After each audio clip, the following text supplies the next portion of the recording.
Okay, good evening, everyone. My name is Bob Luongo, and I'm the planning director for the town of Weymouth. Not to be confused with the town of Braintree, I'm the town of Weymouth. Thank you all for coming.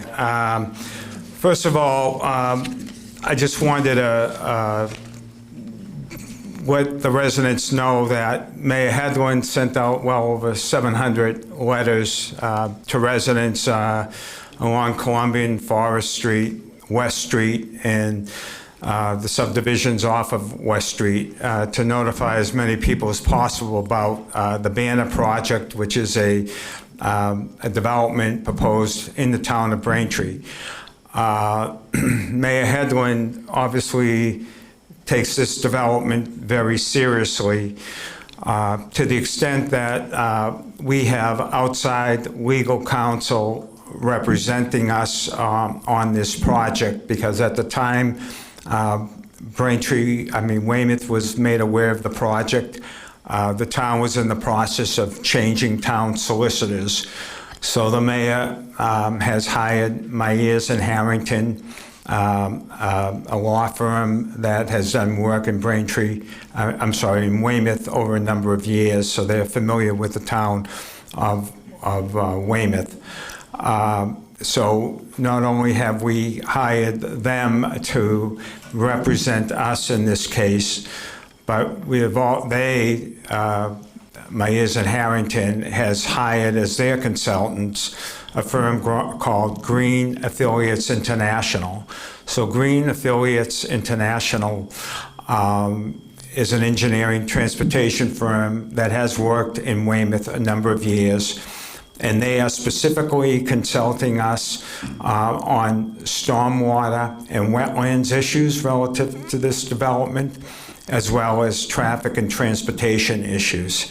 So Mayor has hired outside legal counsel to represent us, as well as outside consulting firm to do a peer review of this proposed project in Braintree. First of all, I want to thank, I know we have a couple of councilors here, Greg Shanahan, Councilor McDougall. I'm not sure if I see any other councilors. I don't. We have Mary Ellen Schloss, who is our conservation administrator. Jay Donovan, who's an assistant town engineer. He mainly looks at drainage and stormwater issues, so Jay Donovan is here as well. We also have people who actually are wearing two hats, Jeremiah Murphy and David Tower. Both are residents in the area, but they both work for the town's Department of Public Works, mostly in the water and sewer and in business management. So they're wearing somewhat of a dual hat here tonight. I don't think I see anyone else from the town. Frank Singleton's also on the Conservation Commission in Braintree. So what I'd like to do is, Weymouth. I am getting Weymouth and Braintree messed up, I apologize. So also, I just want to introduce the consultants I just mentioned from Green Affiliates. So we have Corinne Tobias, and we have Andrew Feingold, and they'll be speaking this evening as well. We also have the developers of Banner Park, led by their counsel, Brian Palmucci, and I believe Alan McDonald is one of the principals of the Banner Park development. They also have their consulting engineer, Carla Sculte, who will be doing a presentation here tonight for Braintree as well. So what I'd like to do is have the developer come up, make their presentation. Then what I'd like to do after that is have our consultants talk about the issues that we feel are most dominant on the Weymouth side of this project. And then I would, most importantly, then have Mary Ellen Schloss, our conservation administrator, say a few words so you understand the issues that we think are affecting Braintree.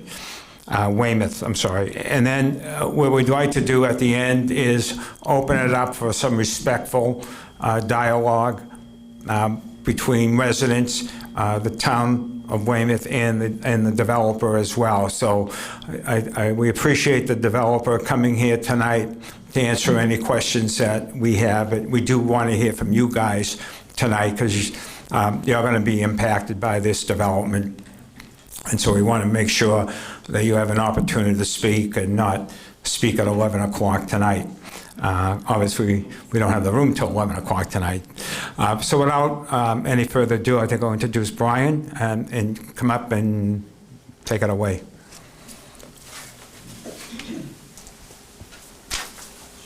Thank you, Bob. Good evening, everyone. My name is Attorney Brian Palmucci. I represent Banner Park, and I'll be doing a little brief introduction about what we're looking to do at this site. Am I moving things? Yeah, okay. I'll give you a brief introduction, and then we're happy to answer any questions and take any comments that folks want to make or ask us. And I want to thank Mr. Luongo and the Weymouth Planning Department for putting this meeting together. I know many of the folks in the room, the residents who live on Tommy Marks Way, we've seen a couple of times now at the Braintree Planning Board meetings, and I will just at the very outset say, keeping you guys waiting for 4 hours, that was not our design by any, I mean, we were sitting there for 4 hours waiting too. So I know folks, I think I heard a couple of people say that they felt like that was done intentionally. I don't believe it was, and I apologize. It's really a testament to how much you care about your neighborhood, the fact that you'll sit there for 4 hours listening to a whole bunch of other stuff before it gets to the important part. But so what we've done, Banner Park, it's a proposal for 2 life science bioflex buildings at 60 Columbian Street in Braintree. This area is the site of the former lottery building, which many of you are probably aware. The entire site consists of, under our ownership, consists of approximately 123 acres. It's really a huge, huge site. The location was previously permitted for a development called Tricon Park, which was an office park of approximately 1 million square feet. Was it the 90s or the 80s? Late 80s. Late 80s. So that was done in the late 80s. Now, while the park was never built out, and this is the reason why I raise it, the park was never built out, but all of the infrastructure was built at the front edge of the development site. That's actually one of the reasons why we are seeking to have our development up front rather towards the back, rather than towards the back. As you'll see on some of the slides that we go through, I'm not going to touch the computer, but as we go through, and Carlos and Alan will walk through some of the slides with you and go over some more detail. But the Banner project, we seek to use the previously constructed roadway and utility infrastructure that was constructed for Tricon Park but was never built. The plan calls specifically for an addition to the existing 20,000 square foot building that's currently there, that I believe houses a biotech company called Braintree Labs, which has been there for decades.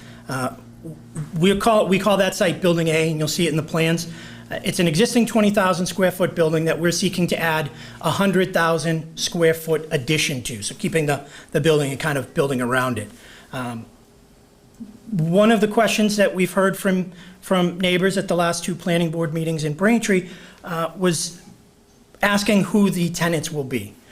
We don't know exactly who the tenants will be. We're seeking to attract the best possible tenants we can. We have been in discussions with Braintree Labs, who are currently located at the site, about taking at least a good chunk of that 120,000 square feet. So they would hopefully continue operations. But there's no lease agreement or anything else in place. That's just someone we're talking to and something we would like to have happen. The existing drive, if you've been there, you know it's like a boulevard type drive. The existing drive will be extended to provide better access to Building A and also to the newly constructed Building B, which will be 150,000 square feet of warehouse space.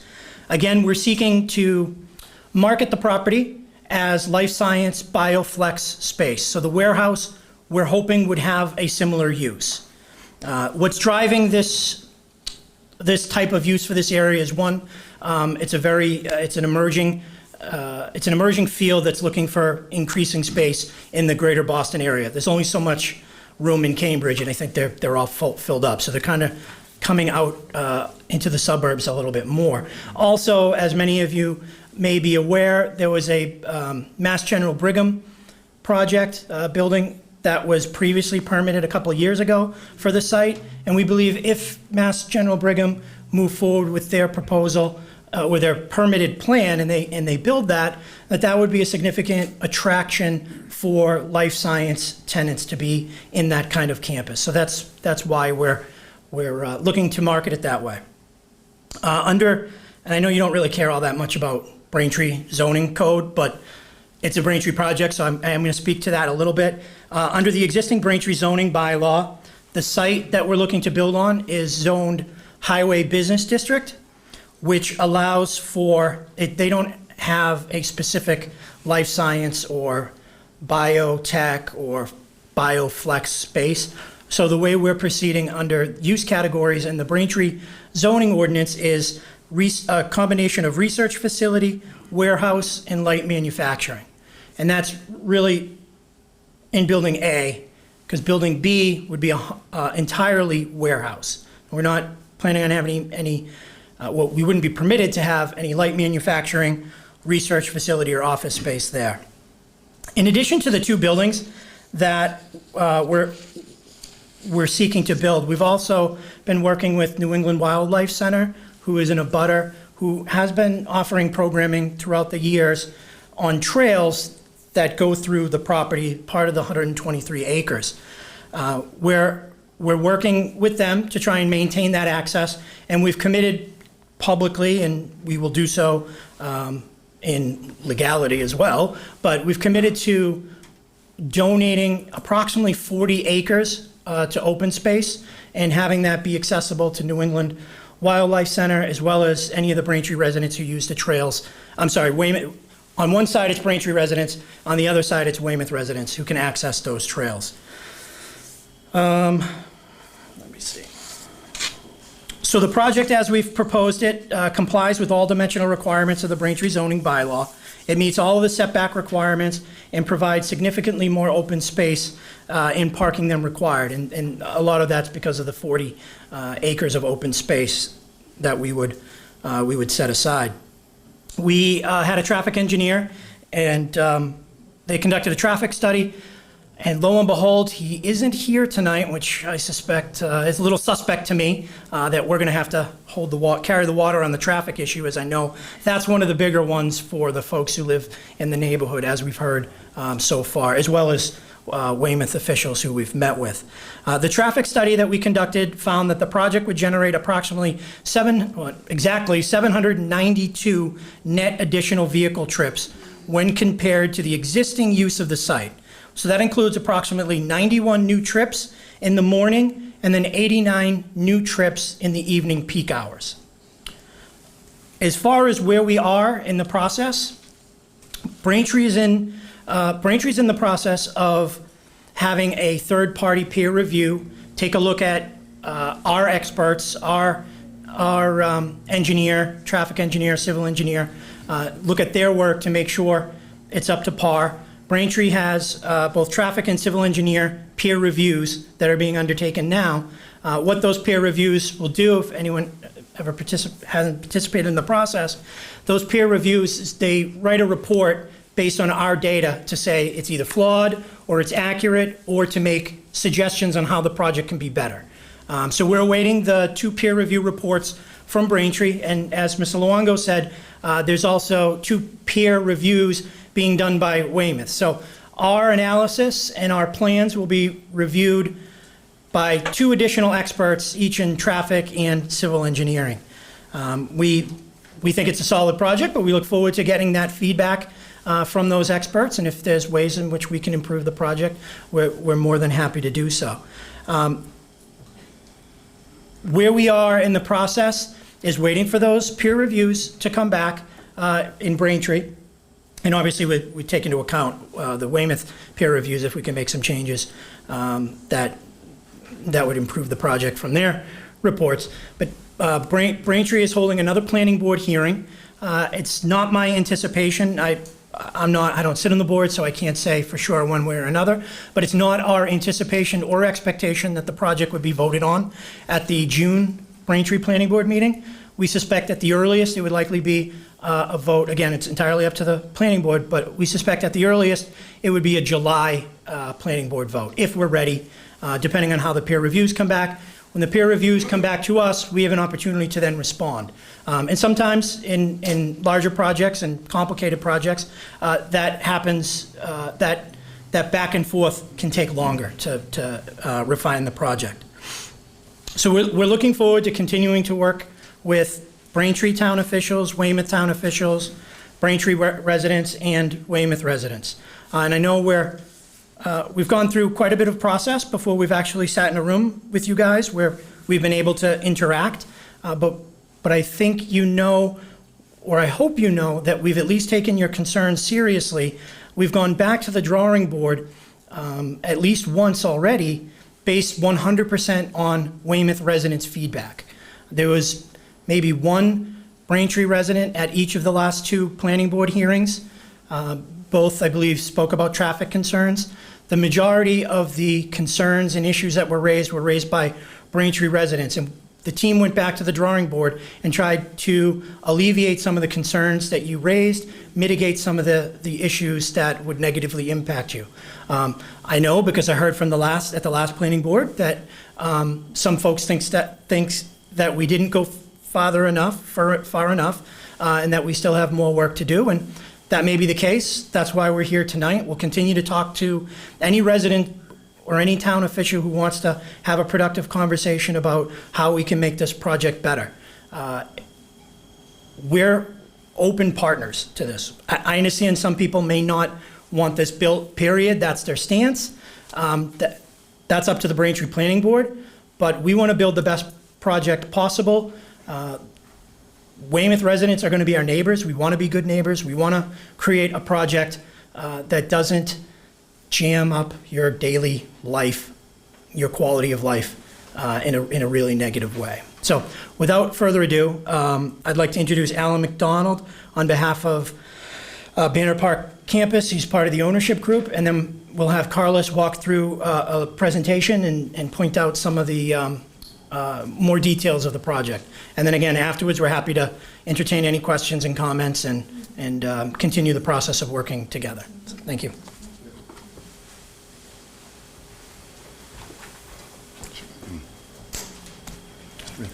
Good evening, everyone. Yes, Alan McDonald. It's great to be here. I see several familiar faces in the audience here from my decade over at South Shore Hospital, so it's great to be back in Weymouth and talking with you guys.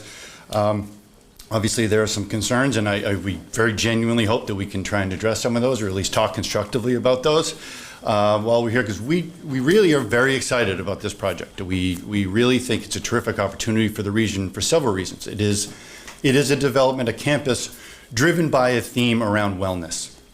It really is, and I think that in several different ways. The first sense that attracted us to the property in the first place that deals with wellness is obviously the already approved and permitted Mass General Brigham building. That is sort of the standard way people think about wellness, which is actually visiting a doctor. The second thing is again, as we look at how to build out further amenities around a campus and build a real campus environment, another vision of wellness is around the life sciences.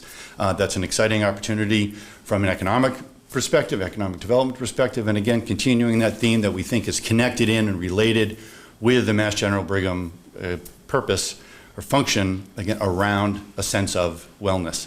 And then the third concept is really the utilization of wellness by using the environment. And we are, as Brian mentioned, we've been working with the New England Wildlife Center about an extensive 4+ miles of walking trails to continue that access that many people, Weymouth, Braintree, and elsewhere enjoy. It's something we envision being a central part of, again, the campus environment of people coming. You know, someone drops off dad for their day of testing.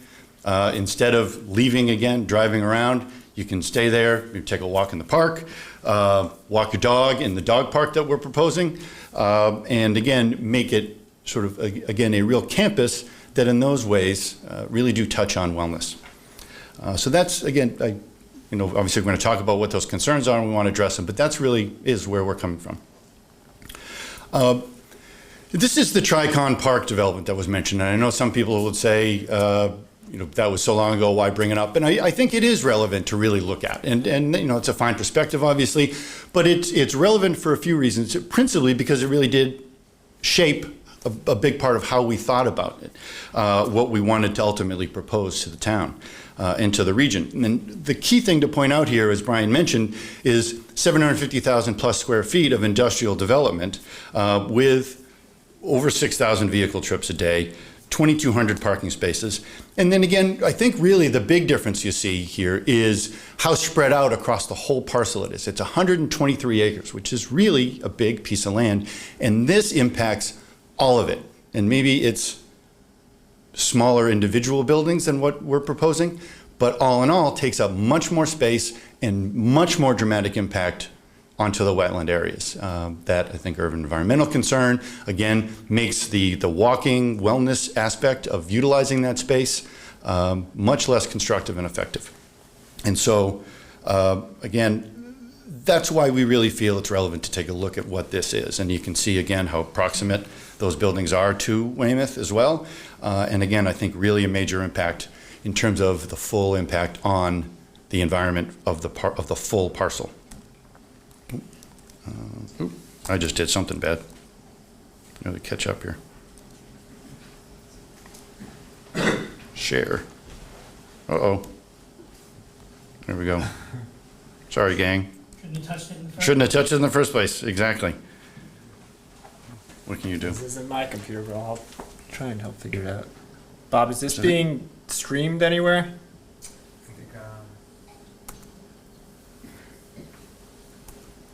I wrecked it.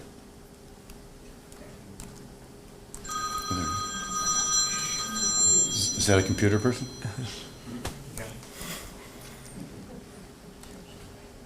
Anyway, so again, in thinking in comparison to Tricon, this I think really does illustrate what we're talking about in terms of saying, okay, let's do some development here that is related to the, and of course, the Mass General Brigham, they're currently approved to go into that lottery building, that existing T building that's there. That was the lottery headquarters. The MGB has already approved for their space as a medical office building there. And we're proposing those two other buildings, again, keeping it all up in front, developing a campus that will enable folks through the conservation restriction to be able to access those trails and back, as well as potentially down on what looks the bottom part of the page, which is actually the western section of the parcel. And again, a dramatically lower impact in terms of square industrial space, the number of vehicle trips per day, the number of parking spaces on the property, and again, significantly not only different, but lower impact that preserves real utilization of the wilderness, of the nature and the walking trails for this community, for Braintree, and for people utilizing the medical office building as well. So I don't want to touch it again, but that's my part. So again, looking forward to, I know there are concerns and we're here to talk about them. Thank you. Thank you, Alan. Everybody, I'm Carlos Sculti with Civil and Environmental Consultants. We're the civil engineers on this project, so we're mainly tasked with helping with the overall layout, addressing coordination between the team, between the various professionals that we have on staff, which are professional wetland scientists. We have professional landscape architects. We have traffic engineers. There's an architect on staff as well as the site civil work that we're doing, which is primarily related to grading, drainage, stormwater management, overall site layout, and utilities coordination with the various departments. So what you're seeing here is just an aerial overlay, just demonstrating the significant reduction in the impacts in the rear portion of the parking lot, as Alan mentioned earlier. Everything was consolidated closer to the front of the site, closer to where the MGB development was, in order to avoid having to have any wetland crossings or any impacts in the rear of the property. What we have proposed as part of our project has 0 wetland impacts, so we're not proposing to touch any of the wetlands themselves, and we're respecting the 25-foot no disturb zone that the town of Braintree has under their local bylaw for wetlands protection. So we're providing pretty good buffers and setbacks to the existing wetlands throughout the site. So again, maybe it's a little easier if everybody could hear me, if I could speak up here. Just pointing to the existing developments that are on the site here. So the building in the center of the site here, this is the former lottery building, which is subject to that Mass General development that we refer to. They're already approved and permitted through the town of Braintree. So basically that's accounted for in all the analysis that we have as part of our project as it relates to traffic generation and overall impacts of the project. So that's already factored into the baseline conditions for the analysis of the site. And the development that we talked about earlier today that currently exists today, there's roughly 20,000 square foot of an existing building with the associated parking located in the front portion of the site. And both of those buildings and the associated roadway infrastructure and utility infrastructure were constructed and installed as part of that Tricon Park development that was originally approved in the late 80s, early 90s. So the work started under that project, and we're basically using the existing infrastructure that was installed and constructed as part of that development, which was master planned for that much larger development than what we're actually proposing here today.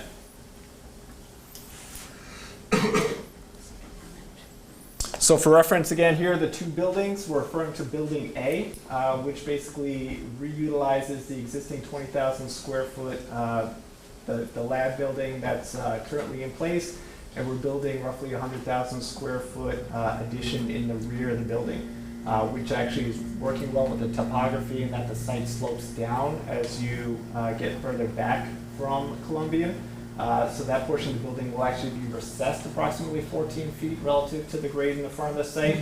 So the effective height as it looks relative from the front drive aisle that we have there will actually be less imposing than it otherwise would be. All single-story structures with high bay construction for the new buildings. Building B is the warehouse building that Brian referred to earlier, 150,000 square foot development.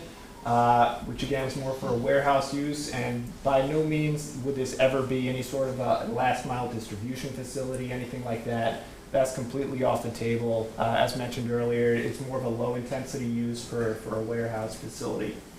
In total, we have 374 parking spaces and approximately 10 loading docks for each one of the buildings, which are meant to coincide with kind of that lower intensity warehouse use. That would work well with the research and development concept for the development here. And continuing the existing access drive that currently terminates approximately in this location for the Building A. So extending that drive further into the site to be able to provide better passenger cars as well as the loading truck access for the rear of Building A as well as for Building B. So I'll walk through some of the changes that we've actually incorporated into the project design since the original proposal in response to some of the comments that we've heard from the Weymouth residents primarily through the process that we've been through so far. We've had 2 planning board hearings with the Town of Braintree Planning Board and a Conservation Commission hearing. We also last week had an opportunity to have a site walk with members from the towns of Braintree as well as from Weymouth residents. And I know some of the folks here. We can't hear you. Okay, I'll get back on the microphone then. Sorry about that. Is this better? So we have had 2 planning board hearings and a conservation commission hearing. And last week we had a site walk with members of the public from Braintree and Weymouth, as well as a number of the town representatives from both Weymouth and Braintree as well. So we've had an opportunity to walk the site with a few interested parties and review the project with some of the various stakeholders. We have actually received comments from the peer reviewer on the notice of intent application as it related to the wetlands issues. The previous week, we did receive the comments on the stormwater management system and the review of the drainage analysis, all performed by a third-party peer reviewer. And we anticipate early this week to receive the comments from the town of Braintree's third-party peer reviewer as it relates to traffic. So we are receiving that that information, and we'll be digesting it and responding appropriately through the process with the Planning Board and the Conservation Commission, and look forward to the comments from the town of Weymouth as well.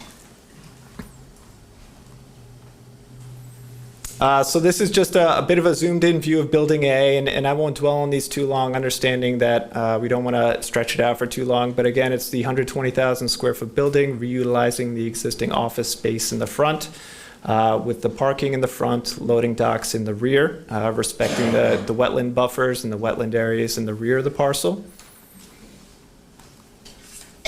This is the 150,000 square foot warehouse building, loading docks at both ends, and parking for the passenger cars for the employees as well as visitors around the front of the building.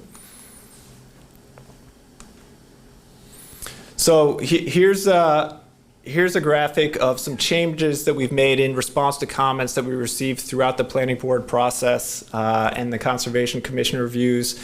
Most notably the residents along the Weymouth town line, along Tommy Marks Way. A few things that we incorporated were eliminating, I think it was 8 to 10 loading dock spaces that we have in the rear of the development.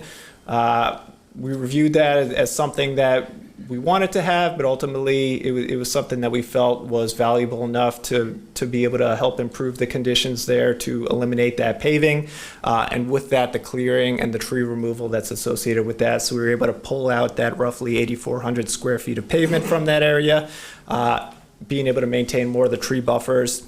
We also relocated the infrastructure that we had as it relates to the utilities.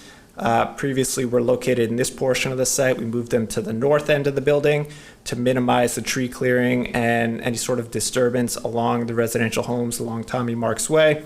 And we also included a new sound and visual fence along the edge of the parking area there to help shield any sort of headlights or light trespass into the abutting residential properties there. We're working on the details and a noise analysis to confirm that everything will fully comply with the town's noise ordinance. And we've also developed detailed photometrics plans identifying the light levels being maintained within those pavement areas so they won't encroach onto the adjacent properties.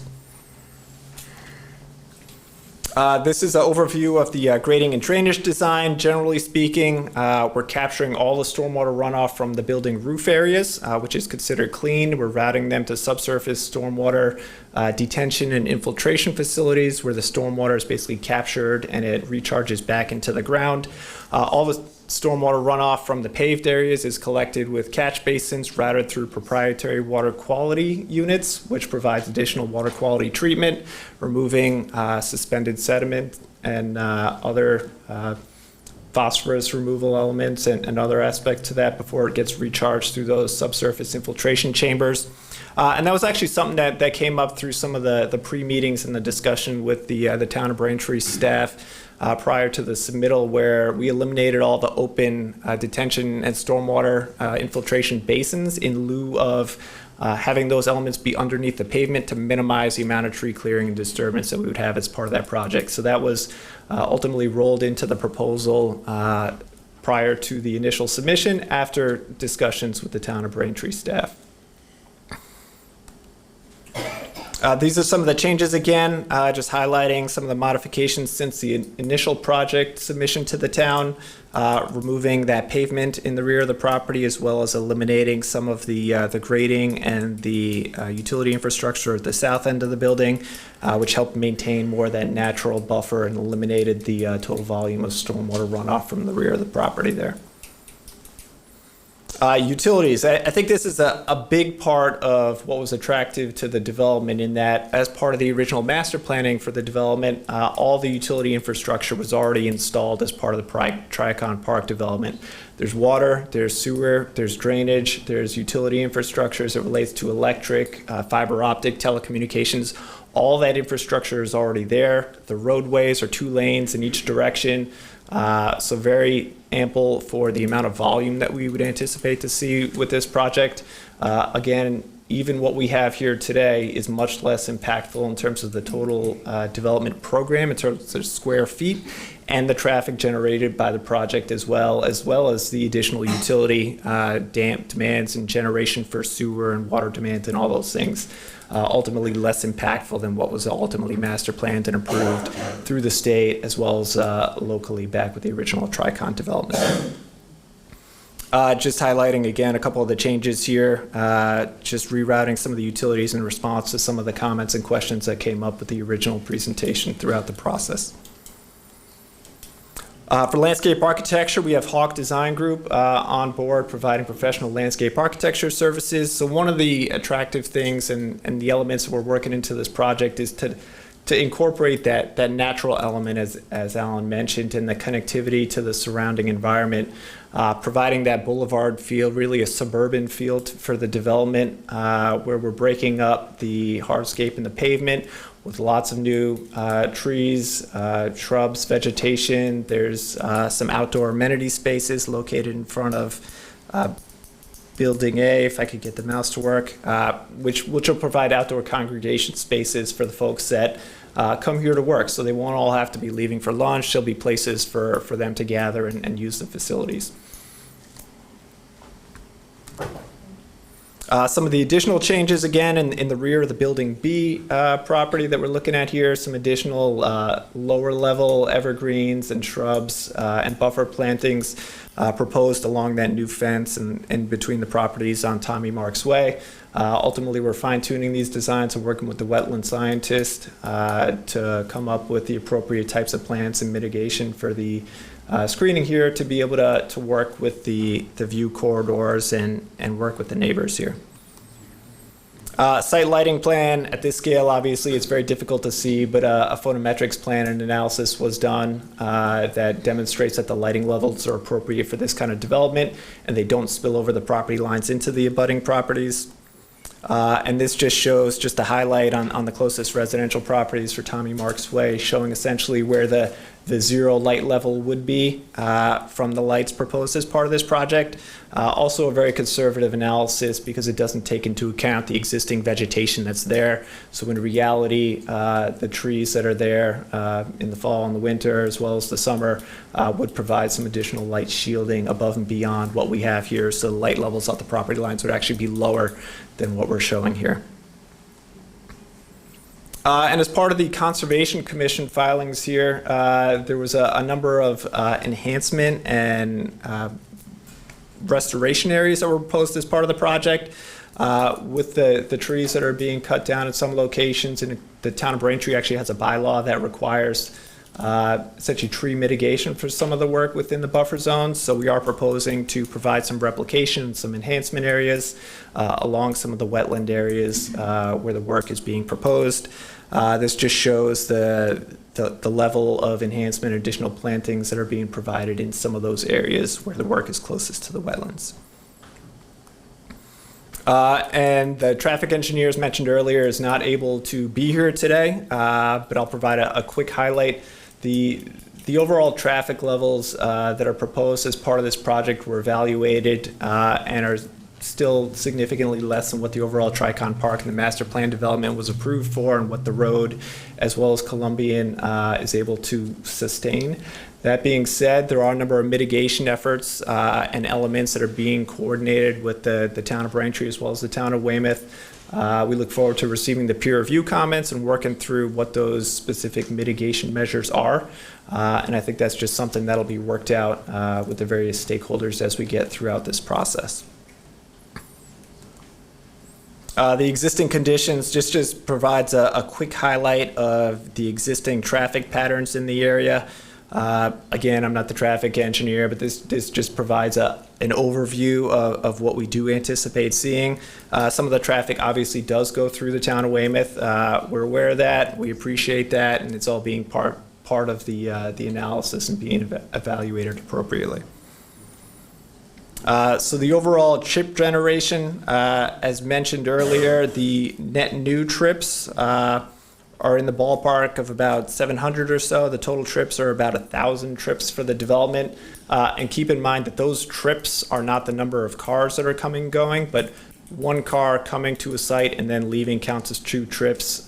So basically, we would anticipate, throughout the course of a day, roughly, 500 cars coming and going through the development, which works with the associated, parking spaces and the overall size and the massing of the project development that we have. This is the proposed trip generation or the distribution that we would anticipate to see based on the modeling that the traffic engineer performed. Approximately 38% of the trips would be heading down West Street, with the other 60% of the trips roughly heading down other roadways to points north, south, east, and west from the development. Either going to, let's say, the Braintree train station to the north, or headed back to Route 18 going to the east. There was a number of recommendations above and beyond the mitigation that's being worked out, just identifying things that could be incorporated into the project development as it relates to transportation demand management, which is basically working with the stakeholders and the tenants there to identify things that they could do to either carpool, work with local bus routes, or work with other local elements that are incorporated into the project to help minimize the amount of car traffic that would be anticipated to be at the facility. Also working with pedestrian accommodations. I know that was something that was mentioned.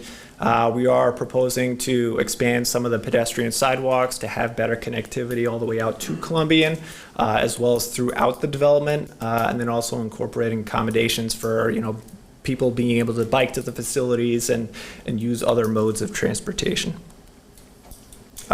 So I'll walk quickly through some of the architectural elements here. So this is a rendering of the Building A, which is the existing facility, which would essentially be a renovation all the way from the inside out, just maintaining the existing superstructure and significant enhancements to the aesthetic to the building, as well as to the structure and the interior elements. As you can see from this, although it is that flex industrial warehouse type space, it certainly doesn't appear that imposing from the front of the building because of the natural topography and the way that it would be built. Ultimately, that was done intentionally for this initial building to fit within the character of the development.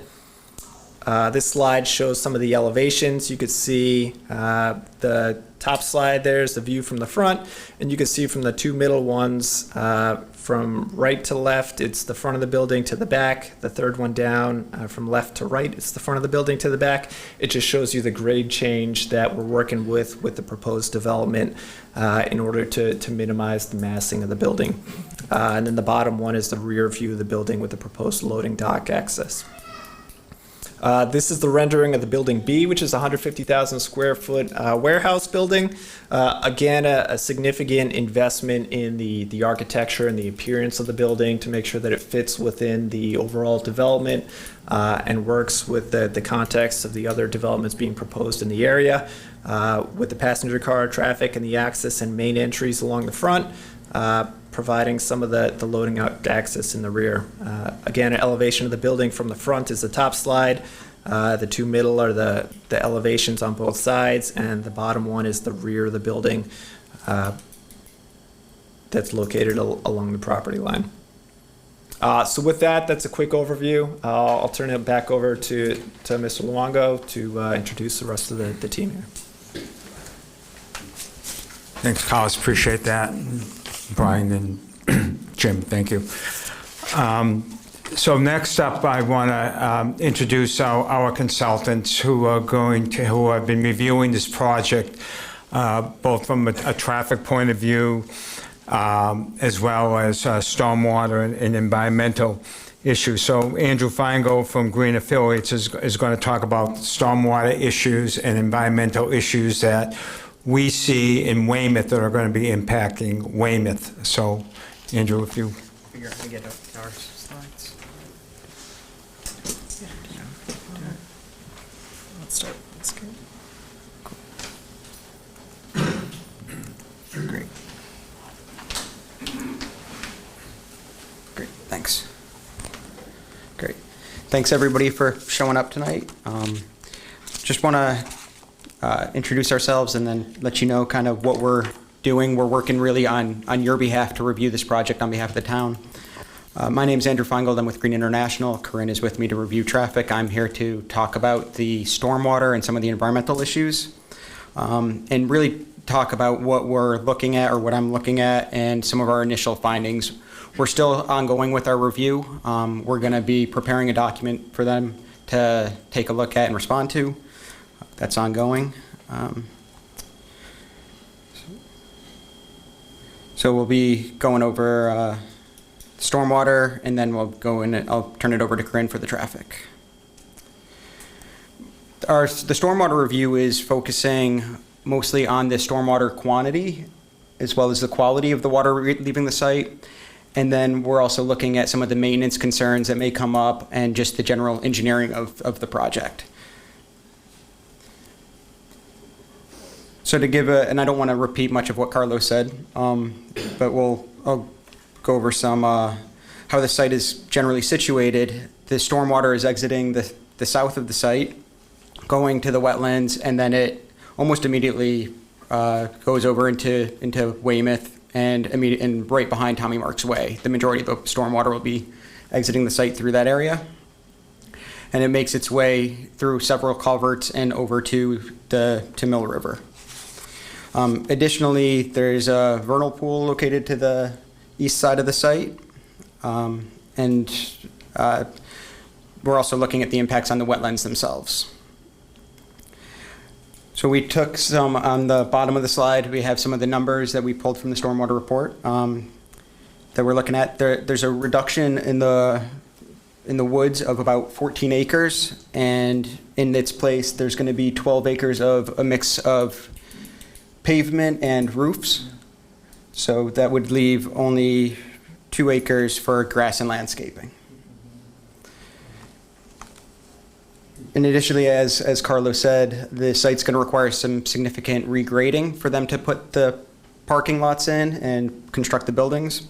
You could see the view from Tommy Marks Way of the back of the building. Obviously, the slope is going down, the building is maintaining height, so the rear of the building has significant height to it from that side.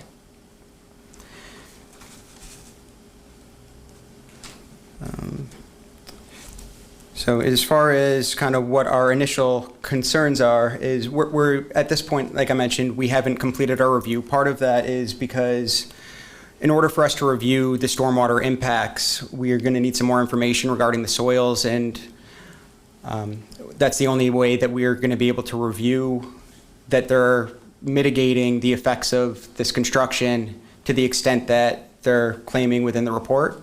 So we're going to be awaiting on the results of that, and we'll look that over. Our other concerns, there's some other questions that we'll have about the calculations as it relates to that.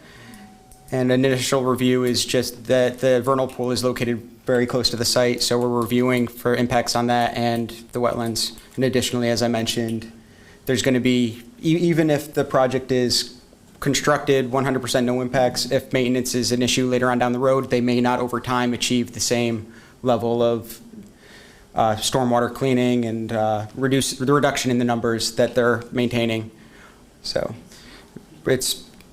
these are the factors that we're predominantly looking at. So with that, I will turn it over to Corinne to discuss the traffic. Thanks, Andy. Good evening, everyone. My name is Corinne Tobias. As stated, we performed the traffic review for this project. So just to give you kind of a brief overview of some top-level findings, and then I'll get into them a little bit more as we go through. Generally speaking, the study area of the report was limited to a few intersections in the town of Braintree and one intersection in the town of Weymouth. And as a result, when looking at the impacts to Weymouth, that's kind of the information that we had was for that one intersection. And so one of our comments is going to be to see whether or not there are additional impacts at other locations further down the line in Weymouth versus just the one intersection that was provided. As stated, the site is going to be a fairly high generator of traffic with about 800 new daily trips. And in addition, when you consider it as a combined site with the Brigham building, there will be over 3,500 new daily trips there. And and actually kind of jumping ahead to my last bullet, that may impact whether or not, really this should be going through a MIPA review as an expansion of an existing, of another development, as once you reach a 3,000 daily trip threshold for a single site, which you could argue that this certainly, with one access road, is a single site, would be subject to an EIR review by the state, which is a significantly higher level of review, and would encompass all the concerns, not just for Braintree, but also, for Weymouth and the state as a whole. So that's kind of a big point that we want to bring up. It's that you can't just look at this as an individual building, but really as a combined impact with the Brigham site. Based on trip distribution, about 71% of traffic is anticipated to go through Weymouth. And so we think that's really significant when you look at the study area and what's being included there. It's not necessarily measuring all of those impacts in Weymouth. So, and the one intersection that is in Weymouth that was reviewed under the report is already at a congested level. It's at full capacity and it's operating at level of service F under existing conditions. So obviously, any future development would certainly exacerbate that situation. There was some discussion of mitigation. However, at this time in the report, the only mitigation for that location is really further study, which we feel pretty strongly the further study should be conducted now, and that mitigation going forward should be just, design or improvements, rather than kind of putting off the study that would be necessary to determine what kind of improvements are needed. It's Columbian and Forest Street. So I will bring that up in just a moment. So as discussed, these are the study intersections. The intersections circled in black are the ones that were included in the study. Intersections circled in red are ones that we really feel should at least be reviewed to determine how much the volumes are going to impact the existing volumes. Mass DOT recommends a review of intersections where the site would increase traffic by 5%. So at a minimum, we'd like to see either that they're not doing that, or then they should, include those intersections in the study area as you get further down West Street and Columbian Street and Forest Street into Weymouth. As mentioned previously, 71% of traffic is utilizing Weymouth streets, 38% down West Street, and then the rest through Columbian and Forest Street.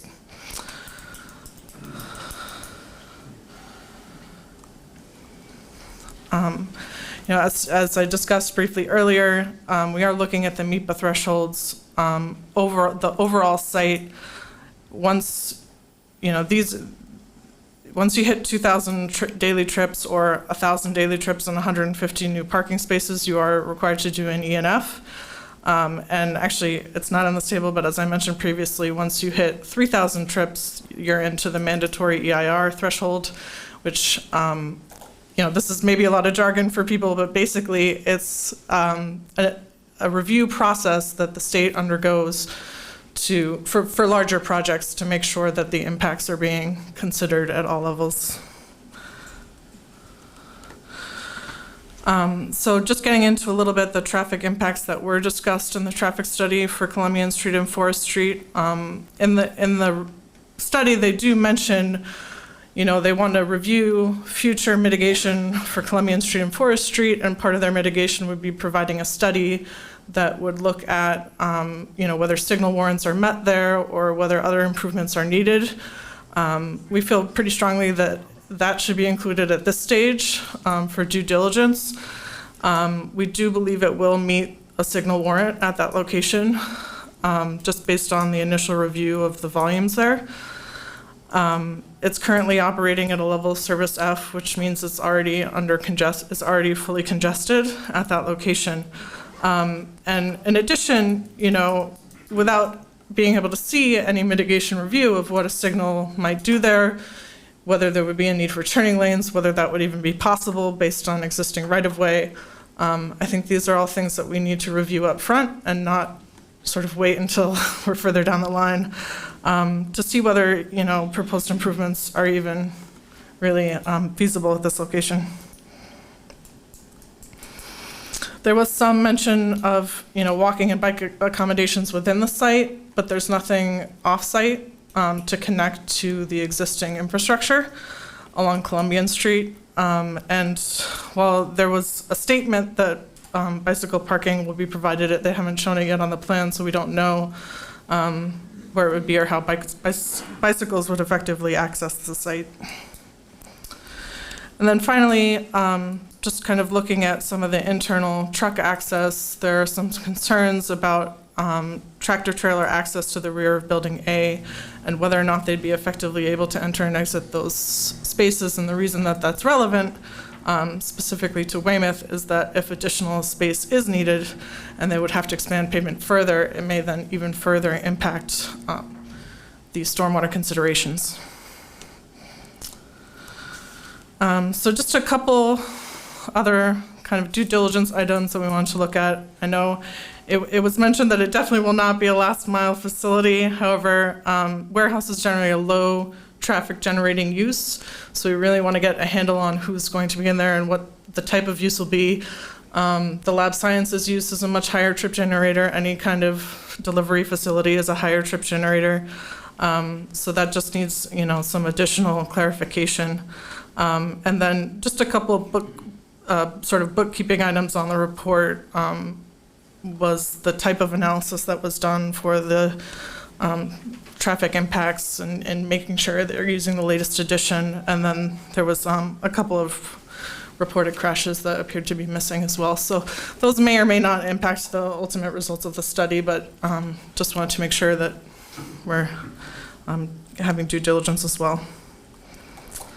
And so that kind of concludes our initial overview of kind of the traffic as it relates to Weymouth and Weymouth impacts, but we're happy to answer any additional questions. And as Andy mentioned, we'll be finalizing and formalizing our letters later this week for the town. So some of that may be asking for additional information, so there may be some back and forth going forward. Thank you, Corinne. Andrew, thank you. So before we get to the questions, I want Mary Ellen Schloss to come up, and she's the Weymouth Conservation Administrator, and just so she can give you her thoughts on the proposal as well. And then we can open it up to questions, for any one of us, developer or consultants. Thanks, Bob. Thanks, everybody. Hi, thanks for coming. Just wanted to say a few quick words. So Weymouth Conservation staff, myself and Andrew Holton, Assistant Conservation Administrator, did look at the notice of intent filing, and we did put together a comment letter that went to the Braintree Conservation Commission. So they met in the first week of May. They continued the hearing to the June 2nd. They have their next hearing. That's a remote meeting, at least the last one was. So our letter, several of these things Green Affiliates already touched on. Andrew talked about the stormwater. That's a big part of what conservation does, is looks at the impact of stormwater. So, but some of the environmental issues, again, Andrew talked about the vernal pool that's out there. That's on the New England Wildlife Center. That's a certified vernal pool. It's also listed, there's also a potential vernal pool listed, but I'm not sure if that's two separate or just one. I think it's just one pool. But the building comes within 50 feet of that pool. The species that breed in those vernal pools spend their life cycles, the rest of their life cycles, in the woodlands. So this would have an impact, on those species in terms of the place that they spend the rest of their life cycle. Also, the water from the roof is being the water that would feed that vernal pool.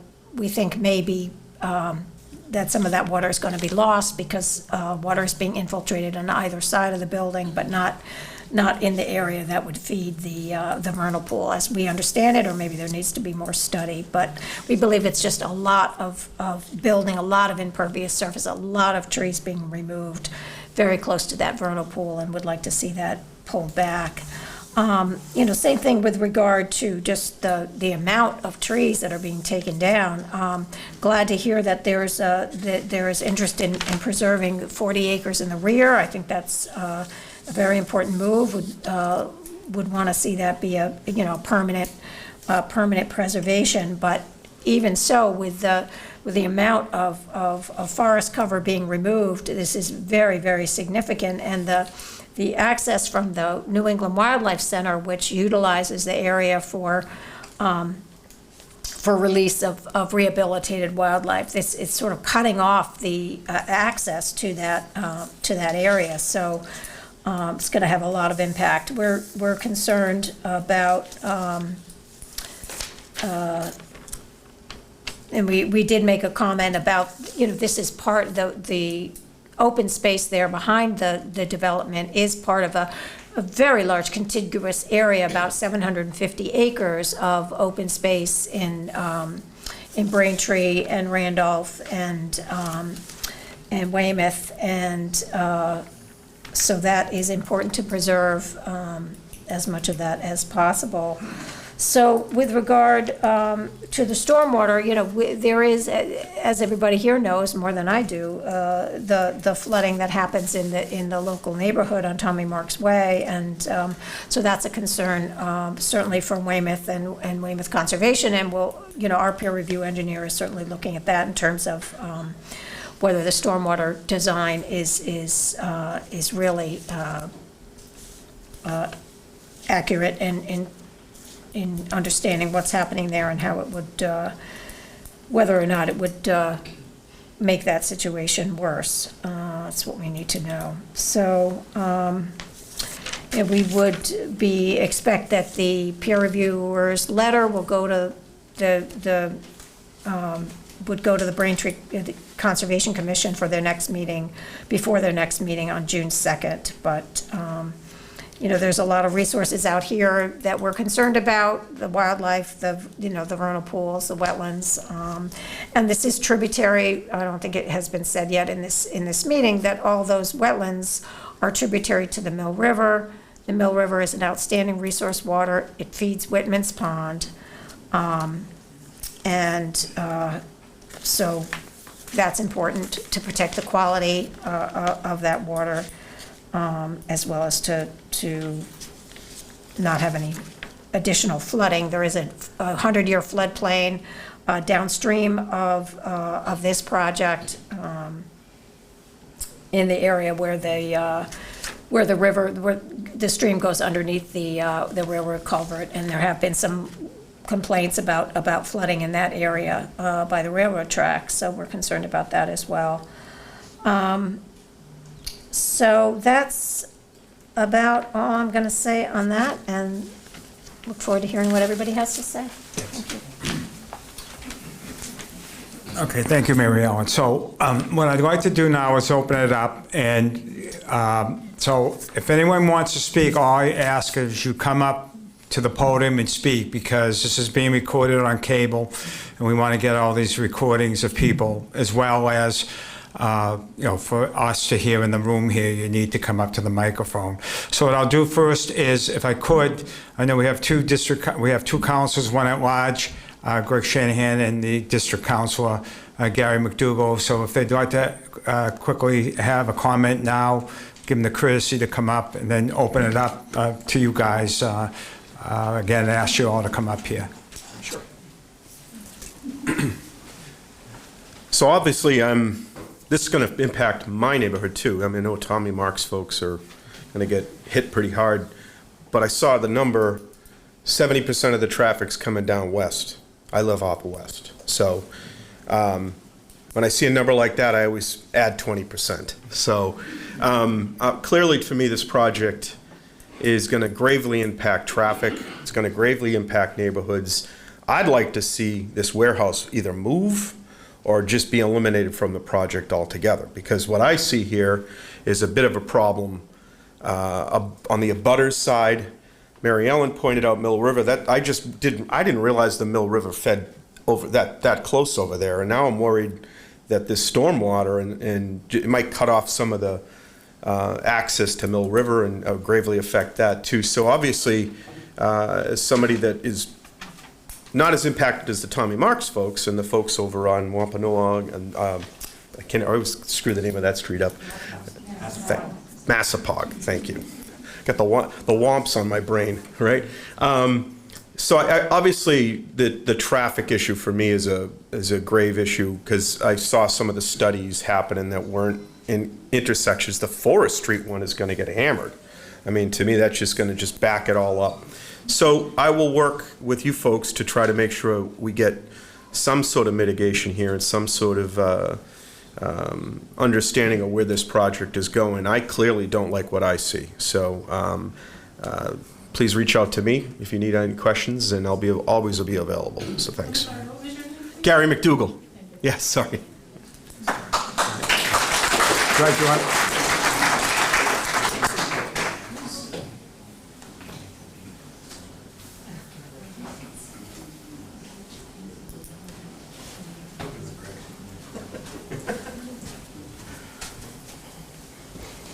So my name's Greg Shanahan. I'm a council at large here in Weymouth, and thank you to my district council, Gary McDougall, for being here this evening. I actually live under a mile, from the proposed project, and I actually have a different angle on this because I actually worked in Tricon Park for 4 years while I was at the Lardy, so I have an understanding of the coming and goings and traffic and whatnot. And just a few points and a few suggestions, if I could. First and foremost, in terms of traffic, having worked there for 4 years, I can tell you that the bulk of what gets dumped onto Columbian Street is daytime traffic. So if you're an employee, you're going to come and go, but you're also going to go for coffee. That's 2 more trips. Lunch, 2 more trips. Errands, 2 more trips. I'm wondering if there's any idea around increasing the amenities in the park in terms of, donut shops, something like that, to keep people there all day. Any thoughts on that? Or? It's something we can look at. It's not in the current filing, but there is. It's an honor to share a microphone. Councilor. It's not in the current proposal, but when you look at the site, there is still developable land a bit up towards the front, and that could be a potential future use. It's nothing that we have any plans for now, but it makes sense, and if it helps ease the traffic burden, it's certainly something that we'd look into. So the reason I asked that question is there used to be a cafeteria in at the Lottery. And as soon as they closed that cafeteria, right out my office window, all day long, traffic coming and going, coming and going. So that is maybe a question too for Brigham. What are they going to have in terms of amenities for their employees? Obviously, if the South Shore Hospital didn't have a cafeteria, Columbian Street would get overrun, Columbian Square. In this case, it'll be Columbian Street. My other question, relative to the environmental impact over there, I would suggest that, and Gary touched on the warehouse maybe being superfluous over there, the increase in impermeable surface over there, the old Lottery building and parking lot notwithstanding, seems kind of excessive. And Mary Ellen spoke directly to the environmental impact. The vernal pool is actually 2. One of them is 50 feet away. I'm not an expert. I was on the Conservation Commission for about 6 years in my younger days. That vernal pool, you run the risk of making that a year-round body of water, defeating nature's intent of a vernal pool at all, notwithstanding the wildlife not having anywhere to go when that, the forest land in the area get taken out. So I'm wondering if there's a way we can mitigate that impact as well on the environmental end of things. And last, and sorry for taking so long, in terms of your photometric testing, I think it was Carlos who mentioned that that's actually impacted by foliage. So when was that photometric testing done? Was it in the fall or was it in the winter? It's done Or was it- regardless of tree cover, just based on the height of the light and the luminaires coming out of the light. So you can assure us then, or you can assure the abutters that even in the fall, that light's not going to increase or decrease, it's always going to maintain Correct. an inward-facing posture that's not going to illuminate the neighborhood? Carlos, that's taking into account if there were no trees, right? There are no trees. As part of that analysis, it's absent any sort of. So it's worst trees at case- all. it's worst case That's scenario. Worst case scenario. Okay. Clear, open lawn areas, basically. Last but not least, and I guess this might be a little bit more towards our consultants, your traffic pattern, and I saw that, and I know we don't know exactly what's going in there, so we really can't tell.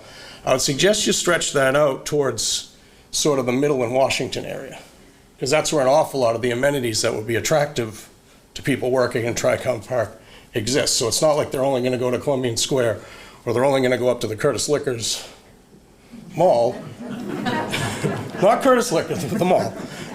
They're going to go up West Street, they're going to cross Middle Street, they're going to go down Middle Street. Walmart, Stop and Shop, Papagino's, Domino's, all of those amenities down there.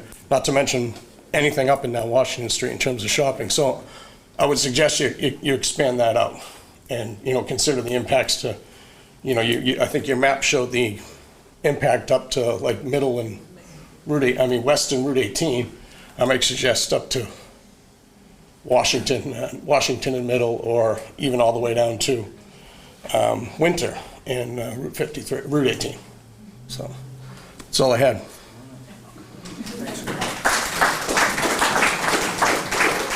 Okay, so who would like to come up and ask a question? Come on up.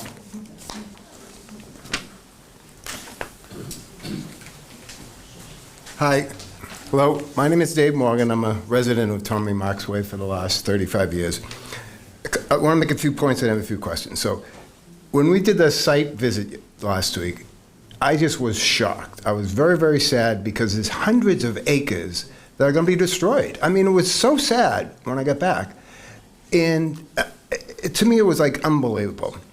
This is a huge project, 270,000 square feet. The average Walmart in this country is 175,000 street. The average Stop and Shop, 150,000 square feet. So it's bigger than all that. 19 loading docks. Stop and Shop has 3 or 4. 19 loading docks. What is that for? Bioflex building, I don't even know what that means. But anyways, I was glad to hear that Braintree Labs might be a tenant. Who is the tenant? What's the big secret?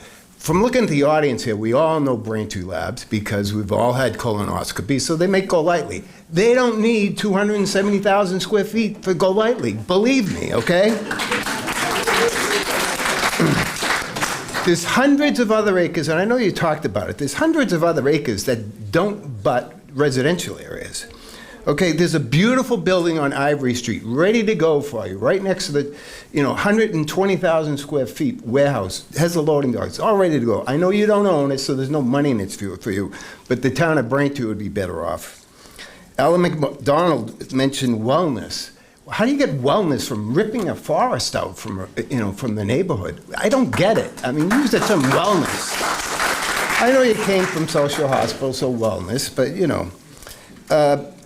so a couple of other points. I'd like to see how high is the back of the building? I couldn't tell the thing. Is it 50 feet, was it? No, it's under the zoning requirement. I think it was about 30 feet. Okay, so if you're going to do anything, and I appreciate you showing up, I appreciate some of the revisions, but after doing the site visit, I was just flabbergasted. One of the good things I heard tonight from the thing is that the people on Tommy Marks Way, because of the stormwater, we're all going to have waterfront property now. So this is great news, I think. We've all wanted it. And that was about it. And thank goodness in Weymouth, because unlike Braintree, where they can't exercise our First Amendment rights and clap, you can clap now. I'm done. Thank you. Thank you. Anyone else would like to speak? Come on up.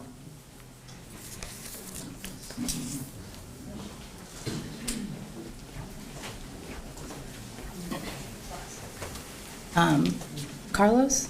Carlos. I'm sorry. Can you pull up the back of my house to the property? I don't know which house is yours, but I can. It's the one house that this whole thing is impacting, basically. The back corner. Sure.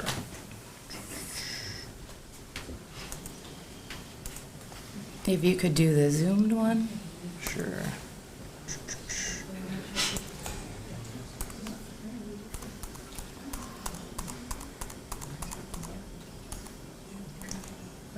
That This one? Yep. Sure. That'd be perfect. So for those who don't know, the main property that you can see is where I live. So my question is, which I think you just said you didn't know, how tall is the building? Uh, 37? It's around 30 something. It's 37, less than 40 okay. feet, which is the zoning. Okay, and how tall is the fence that you're proposing right there? Initially, it's proposed as 6-foot solid screening fence. 6 foot, okay. So it's a 6-foot fence for a 37-foot building where 18-wheelers are gonna come in, and their headlights aren't gonna hit my second-story house with the 6-foot fence? They would not know. They would not. Okay. I'd love if you could show me. That would be awesome. But my request is that that should be significantly bigger. Seeing the fact that my house is right there, it's probably, I would assume, above grade already, plus the building, 37 feet. The parking lot, I would assume, with the loading docks, headlights would be going right into my house. That's one of the issues. The trees that you're going to take away to make the parking lot, and then you have this diagram of all these new trees. Do you know how tall those will be, the new trees? It's on the landscape plan, but typically they're gonna be based on the caliper size of the tree, more so than the height. But I would imagine at the time of planting, they're gonna be 7-8 feet tall. Okay. And they'll grow, obviously, to maturity. How long does it take for those to grow? I To go don't back to know. where the ones that you're taking down are? We could put in 12, up to 12, probably 12 feet. I wouldn't want to go 12. above that because then they get stressed and they can die. Okay, So I wouldn't wanna but that put is much anything better just saying, hey, than you're not 4 gonna or die. 5 feet. And there could be something like American hollies, which are extremely dense and they're evergreen. So if you want to look that up, it's Ilex opaca. Okay. And those- Hopefully in the next So that's what we're presentation that looking you do, that will be there, because that would be That's what great. we're looking at. In general, though, you did have another diagram that showed, I think, 250 feet, you can pull it up if you want, from the corner of our house to the corner of the building. The building's not the concern, it's the 18-wheelers. So, also going back to Brian, your comment was, we don't want the quality of life to be affected in a negative way.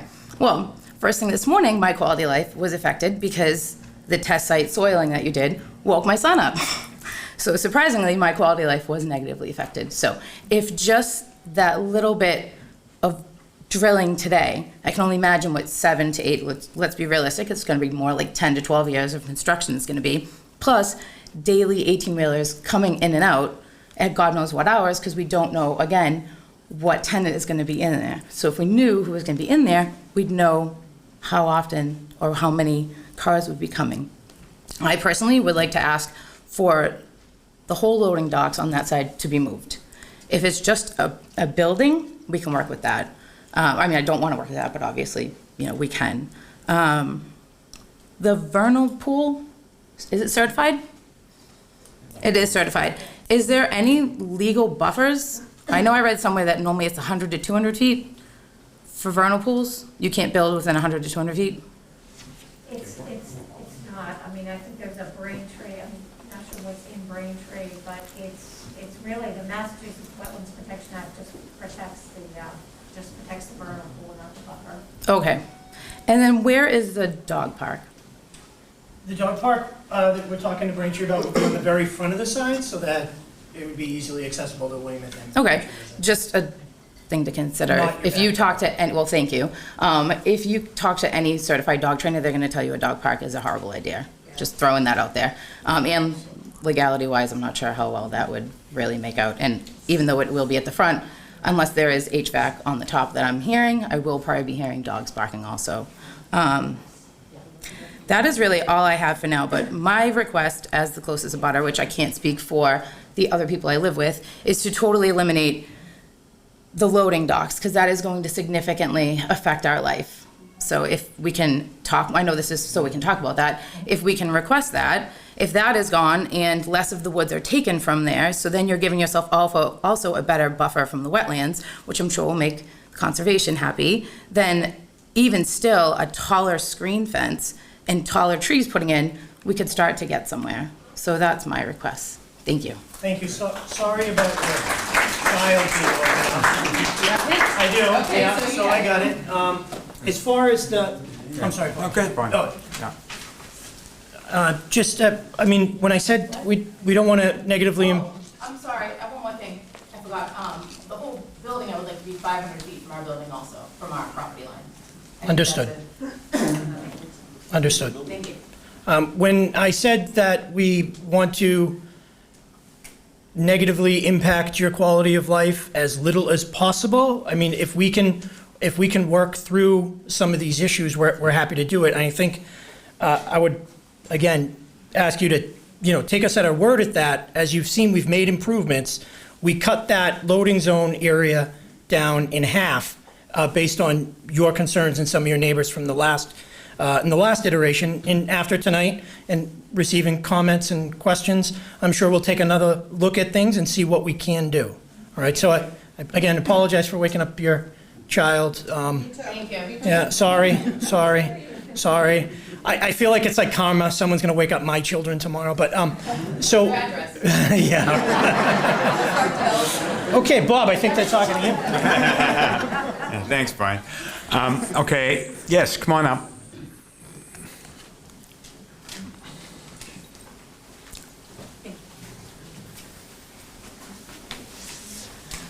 Hi, we live on Forest Street. We've been there over 30 years, and my concern is towards the Weymouth side. I was told very recently by the traffic engineer of the town that the town could not afford a light at the end of Columbian and Forest Street. Where would it come from now? They could not afford a light. I was told, based on something that would happen with the development at the prior naval base. He told me that. It's a state, that's part of the state road, and that's what I was told, because I looked into it. That's not what I was told. So if this all goes through, who's going to pay for a light? Well, I think that question was somewhat touched upon by Corinne in her report, that we have seen really no mitigation for Weymouth as far as traffic is concerned. So in their traffic report, what they agreed to do was study the intersection of Forest and Columbian, make a recommendation of what needed to be done, whether it would be some type of a roundabout or signalization. And then it would be up to the town of Weymouth to find the funds to implement the traffic improvements. So obviously that on that report, I don't know if Brian has anything to say about that, but before he does, I'd like to ask Brian if he could tell us here what mitigation they are offering Braintree for impacts that will all happen in Weymouth and very little impacts in Braintree. I'd like to know what mitigation that you are offering Braintree for a project that essentially is in Weymouth, if you could answer that. Weymouth project. Sure. No, and Councilor, respectfully, it's a Braintree project that has an inordinate amount of negative impact on Weymouth, right? So we're the developers. We're in between two towns here, trying to make everybody happy, right? And I'm not saying, cry me a river, right? But we're willing to do what's necessary to make the project work. So the first conversation or thing we heard from Weymouth was at the planning board meeting in Braintree, the first one, expressing some of the concerns that Weymouth officials had, Weymouth residents had at the public hearing, the very first public hearing. After that, we went back to the drawing board to address the concerns that the residents had, and we scheduled a meeting with Weymouth officials. And I can say, and I think Mr. Longo would agree, at that time, we offered to discuss mitigation for Weymouth. And just to be very clear, we have no obligation under any law or any permitting scheme to pay any mitigation to Weymouth. But again, that's not the type of development that we're seeking. The impacts that you feel would be the same impacts that the tenants in this project would feel. And we don't want to be bad neighbors. So we're willing to offer mitigation to the town of Weymouth. We're happy to have those conversations. Your peer review report on traffic hasn't been completed yet. We haven't been presented with what the solution is that Weymouth needs help paying for. And we'd be happy to discuss mitigation to pay for such things. It's the same conversation that we had with Braintree, and I apologize, maybe Carlos would know, but off the top of my head, I don't recall specifically what the mitigation is. But what we did is we sat down with the mayor of Braintree and the planning director, and we said, what are your traffic pinch points along the Columbian Street area. They're in the process of doing a global traffic review of that whole corridor. And so what we've offered to do is pay into the fund to make the recommended improvements that will result from that global traffic impact study. I understand Brigham and Mass General Brigham has also offered money. I think it's like $1.5 million or somewhere along those lines. The CVS that was permitted, the last Braintree Planning Board meeting that many of you were at, they're contributing to that fund as well. So the developments that are occurring on Columbian Street and in that area are contributing to the solution that Braintree is currently studying. They're currently studying the issues to come up with a solution, and then everyone's kicking in money, depending on their impact and how large of an impact, how much money they contribute to make those repairs and make those improvements. We're happy to do the same with Weymouth. If there's solutions, you're already at a loss of service of F, which means it's a non-functioning intersection. I don't know what the Weymouth traffic engineer or Weymouth officials' plan is to improve that, but if we can contribute to that, we would gladly do so. So I think those conversations are ongoing. I think the peer review report from your traffic engineer would help go a long ways towards kind of figuring that out, but we're committed to providing mitigation to offset these negative impacts in Weymouth.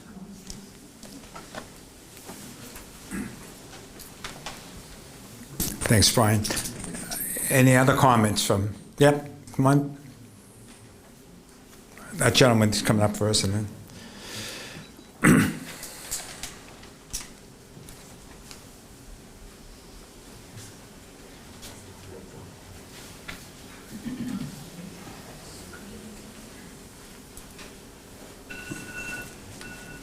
My name is Goodrow. I live on Somerset Street. Question for our esteemed gentleman here in the orange shirt. Okay. What are the probabilities you people factored into this project that Brigham is actually going to do it? Because you avoided mentioning Brigham in your presentation, and I understand that. But based on what this lady said, that's a huge impact. So what were your probabilities of that? I can't speak to what another developer might or might not do as part of their project, but I know that was incorporated into the traffic analysis. So they had their permits and all their analysis and all their mitigation done separately.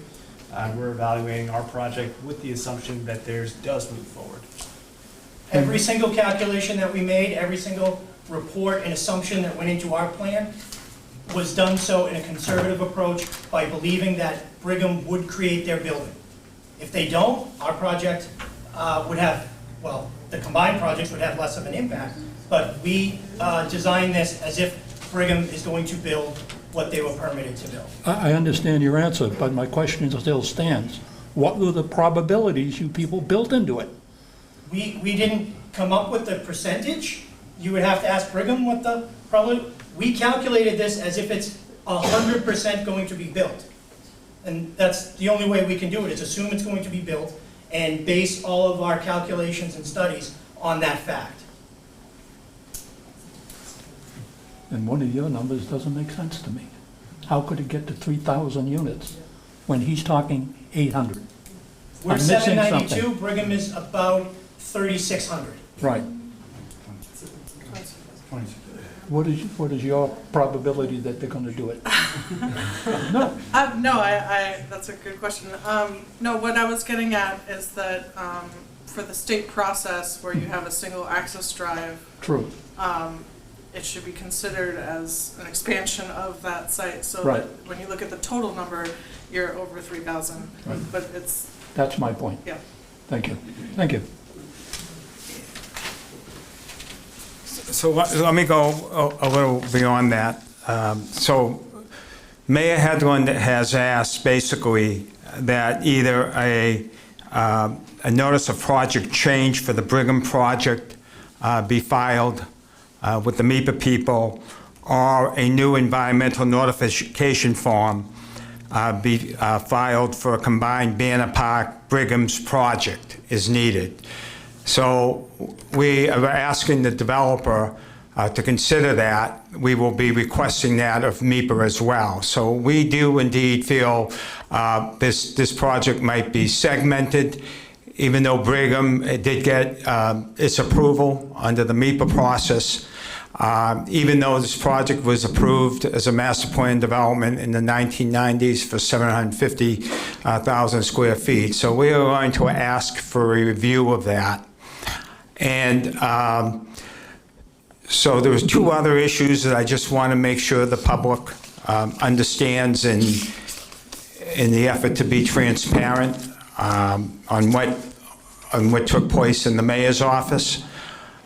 So basically, we met with the developer in the mayor's office, and that was a listening session, so we could understand what was being proposed.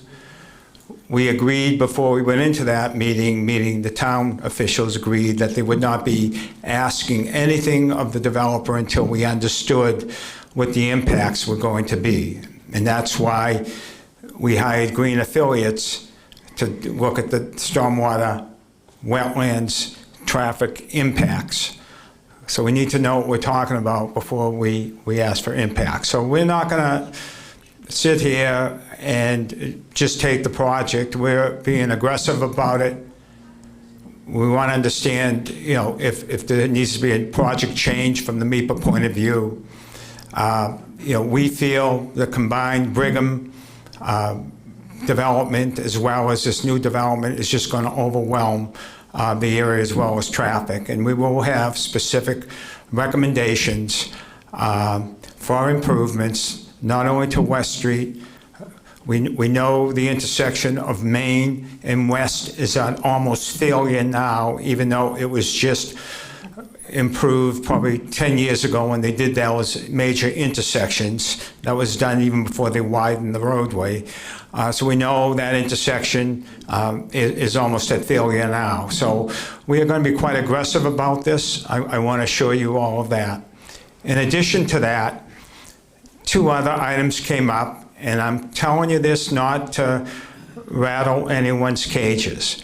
First of all, I appreciate the developer being here tonight. It's not easy coming into a crowd, and especially when it's not the town you're proposing a development, and explain themselves. So, you know, the business people, the developers are trying to do their job, and we're trying to do our job. But two things have come to light. We have heard that Mass General now is contemplating the demolition of the lottery building and building a new 90,000 square foot building. We don't know exactly where that would be on the site, but we have that now from a pretty reliable source that Mass General Brigham's is not going forward with rehabbing the existing lottery building and will be building a new building. So I have no idea what the square footage is. If it's the same, they said it's going to be, but I have no idea. Secondly, and we debated this, and I think we told the developer that we would be disclosing this tonight. So in our discussions in the mayor's office, there was conversation, and it was future conversation about what could happen to the site. So future, down the line, not immediately. We didn't volunteer, they volunteered it. But basically, there could be additional development taking place on the site. Could be a mixed residential commercial component that would also encompass some type of a town square. So that concerns us as well, even though that is not on the table right now. And maybe it's never, but I don't know. But we need to explore that and understand the reality of that so we get the full picture down there, so we know what the full impacts are going to be, so we have a final definitive master plan for the entire site, and then we can deal with everything at the same time rather than trying to do this piecemeal. So those are a couple of issues that came up, and you know, that's all I know about it. And I really don't know anything more than that, but that basically was brought up at the meeting as well. So certainly anyone else want to come up and ask any questions? Yep, come on up.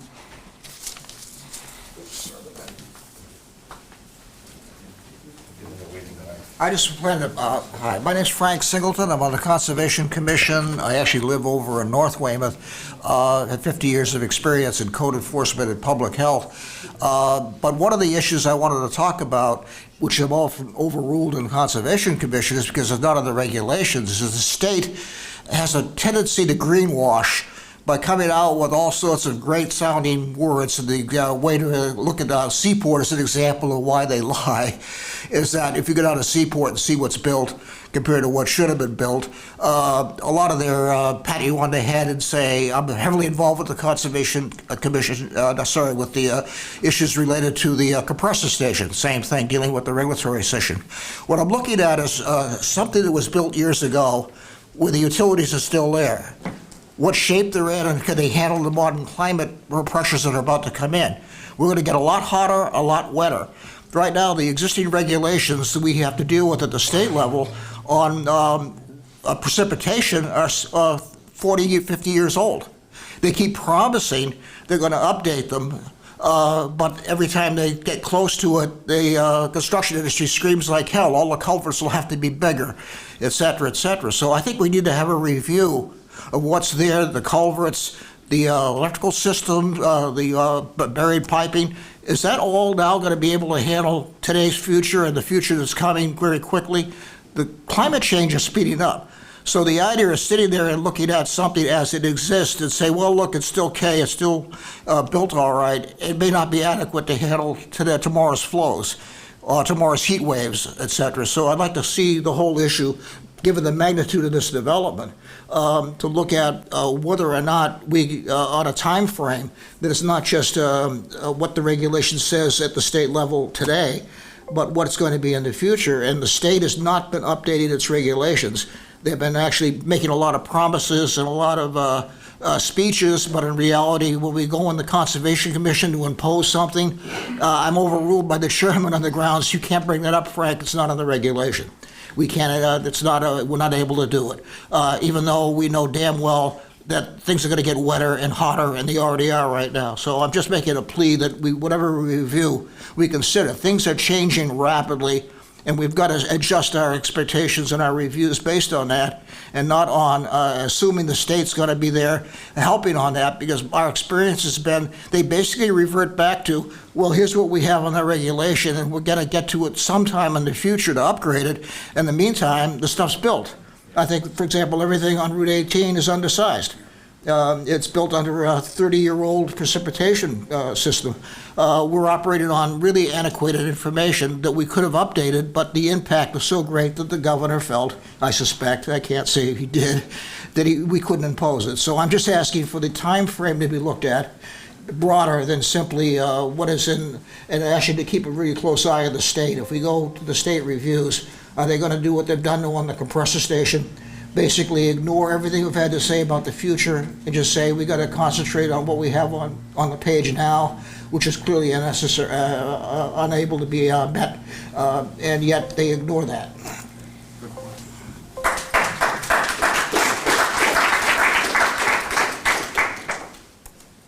I will, just from a stormwater management perspective, the town of Braintree actually does have more stringent requirements above and beyond what the state requirements are. So they do have us look at the Atlas 14 storms, which are more intense than what the state requires. And they also take a look at not only stormwater peak rate of runoff, but stormwater volumes leaving the site. So it is more involved and more onerous than just the state regulations are. And from a stormwater perspective, all the infrastructure on our site is going to be designed with those storms in mind, which inherently have some element of climate change worked into them. And it will be all new stormwater management infrastructure installed as part of the project to handle what does essentially land to get conveyed within the limits of our development. And don't worry about you, it's the state review. When it goes to the state, they basically say, sorry, this is what we see. What they don't see, what you're seeing, and what I'm seeing. Yep, but the town of Braintree does have those requirements, and it's designed with those in mind. Thanks, Carlos. Yes.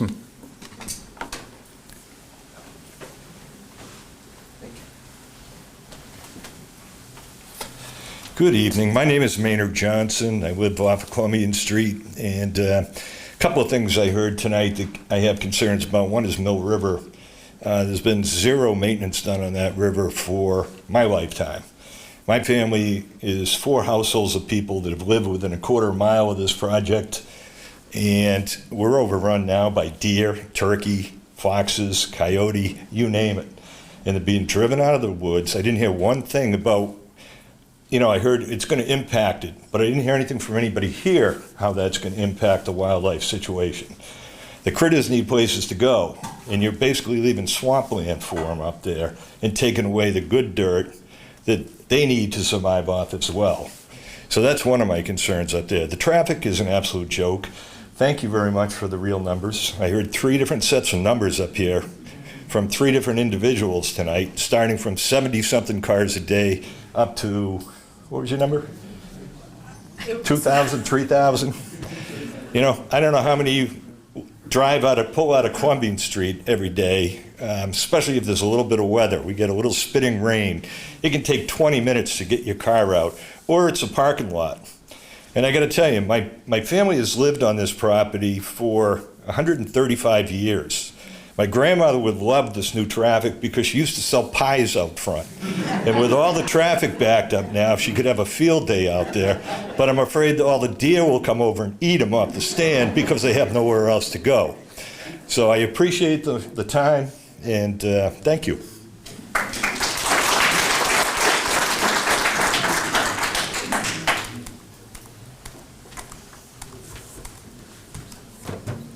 That was it. Good evening. I'm Garrett Tunison. I'm the environmental consultant on the Banner Park project. I just wanted to cover a couple of things in regards to the last gentleman's comments. As far as wildlife, the river, we have taken quite a few things into consideration. I did put a lot of thought into the mitigation that we have provided. So I just wanted to go over this quickly.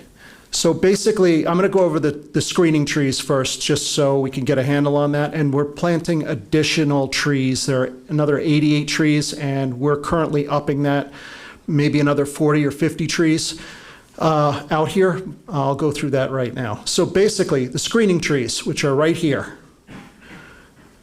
I mentioned before the American holly. We're also looking at eastern white pine because they grow quickly and they are evergreens and they provide decent cover.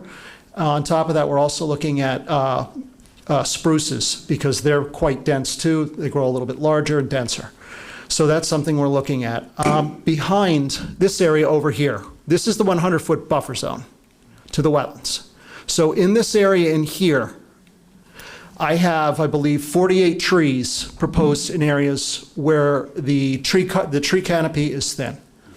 So I am fitting those in there. And the project, since the last time I did this, it was a little bit further out here. It's been drawn back. So I'm looking over in this area to put additional 30 or 40 trees. Now, these trees will not be huge when we plant them. And I've actually requested that the size be about 4 feet. And the reason being, we have to get those out there. They're going to be bald trees. We need to bring them out on a dolly. So I don't want to damage them, put them in and say, oh, here's your trees, and have them die in 2 years. That's not what I want to do. So those will be smaller. But what I want to do here is get the screen in so that we have the evergreens up front towards the building and then build back these other natural areas in the buffer zone. In addition, regarding wildlife, we've talked a lot about the vernal pools and the critters that are out in the wetland. There have been several studies done by Tufts University, and they're some of the leading biologists or wildlife scientists here in New England have graduated from Tufts, and have done studies on what we basically call wood studies. The areas in the 100-foot buffer zone, some areas have a lot of downed woody debris. Some areas do not. In the areas that do not, including the areas that I'm calling where I'm putting these trees, what we're calling those areas are enhancements. So ecological or buffer zone enhancements, because we're not replanting the whole area. We're increasing the number of trees and we're increasing the wildlife habitat. So we're going to put woody debris that's in the other areas where the project would be and move that into those areas to increase wildlife habitat. So for small mammals, such as chipmunks, moles, voles, all of the small things that the larger critters eat, and salamanders, some of the snakes and frogs that are currently out there.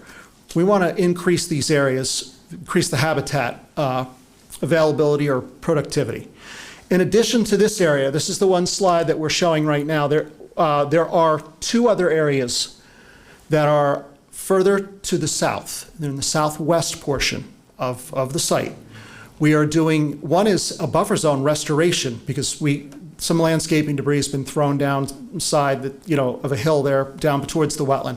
So we're going to take all that stuff out. We're going to put leaf litter from other portion of the site where the project would be, spread that leaf litter out, and then we're going to put the woody debris and we're going to put shrubs and trees and an herbaceous mix in that area. I don't want to use too much of the herbaceous mix. If I can, I want to save some of the black huckleberry that's out there because that's what's out there. And the wildlife is using it.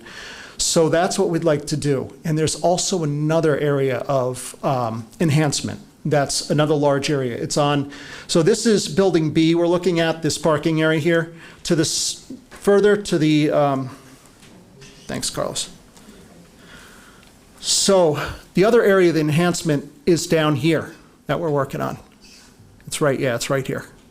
So that area is also going to be ecologically enhanced with trees and woody debris as well.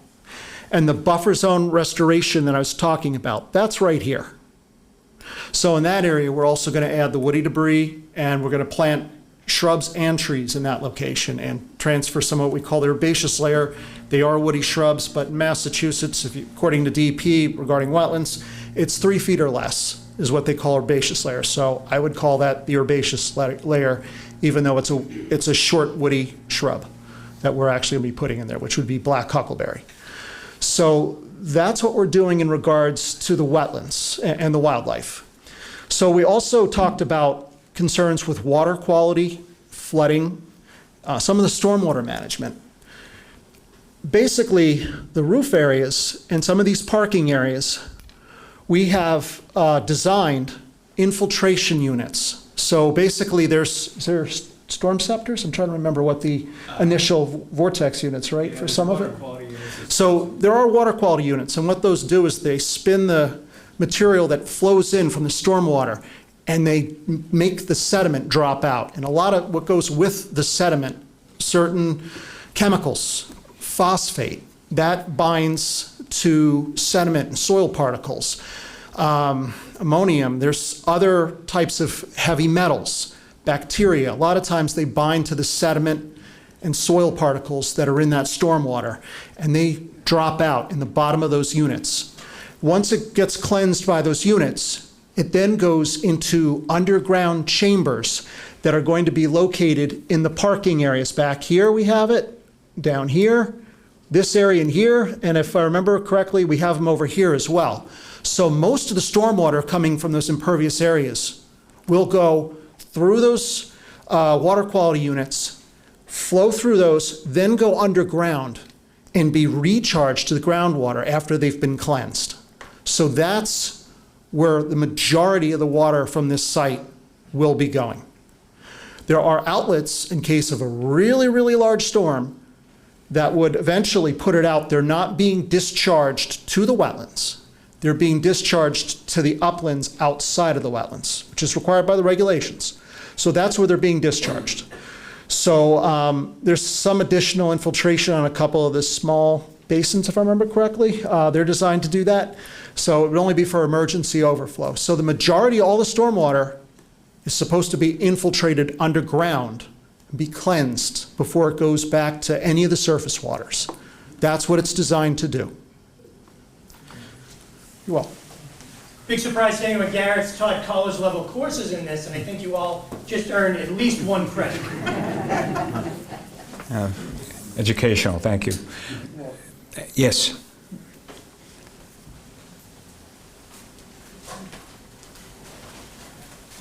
I'll be quick. I know it's getting late, and I'm a fresh face to these meetings. I work at the New England Wildlife Center site. I'm not a New England Wildlife Center employee. I rent space from them, and so I come and go from there. I'm, probably net 6 trips a day. But I have to say, each time I try to leave that property, I'm taking my life into my own hands because the traffic is whipping down that road, and I sooner or later have to make a decision. I'm going to gun it, and I'm going for it. And it's that traffic that prevents me from being able to ride my bicycle to work. I live in Weymouth. I would prefer to cycle to work, but there's no way I'm going to take my life in my hands on that road or any of those intersections. I'm also a veterinarian. I am educated at Tufts, and I have a lot of thoughts about some of what's been said, but it's not my purview to go into all that detail. I just have some concerns that there is greenwashing and there are really deep concerns. And I think that Weymouth and Braintree are owed the understanding what the full development plans are for this property and not some sort of phase, okay, we got that in, so now we're gonna do this. But thank you.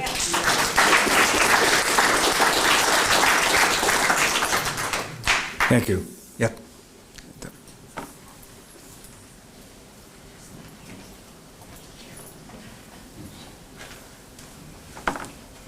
Hello, everyone.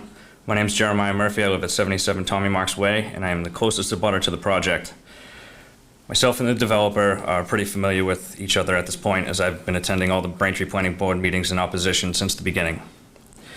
I'd like to thank Bob Longo and Mayor Headwind and all the Weymouth officials and councilors that are here tonight to support the residents.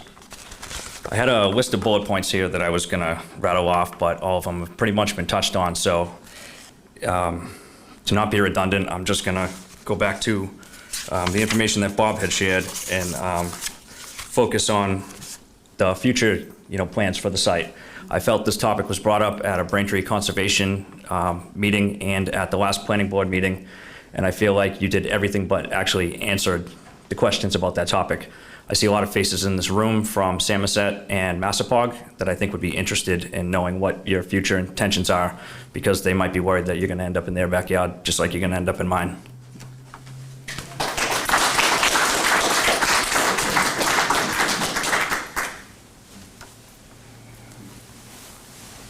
Thank you, Mr. Murphy.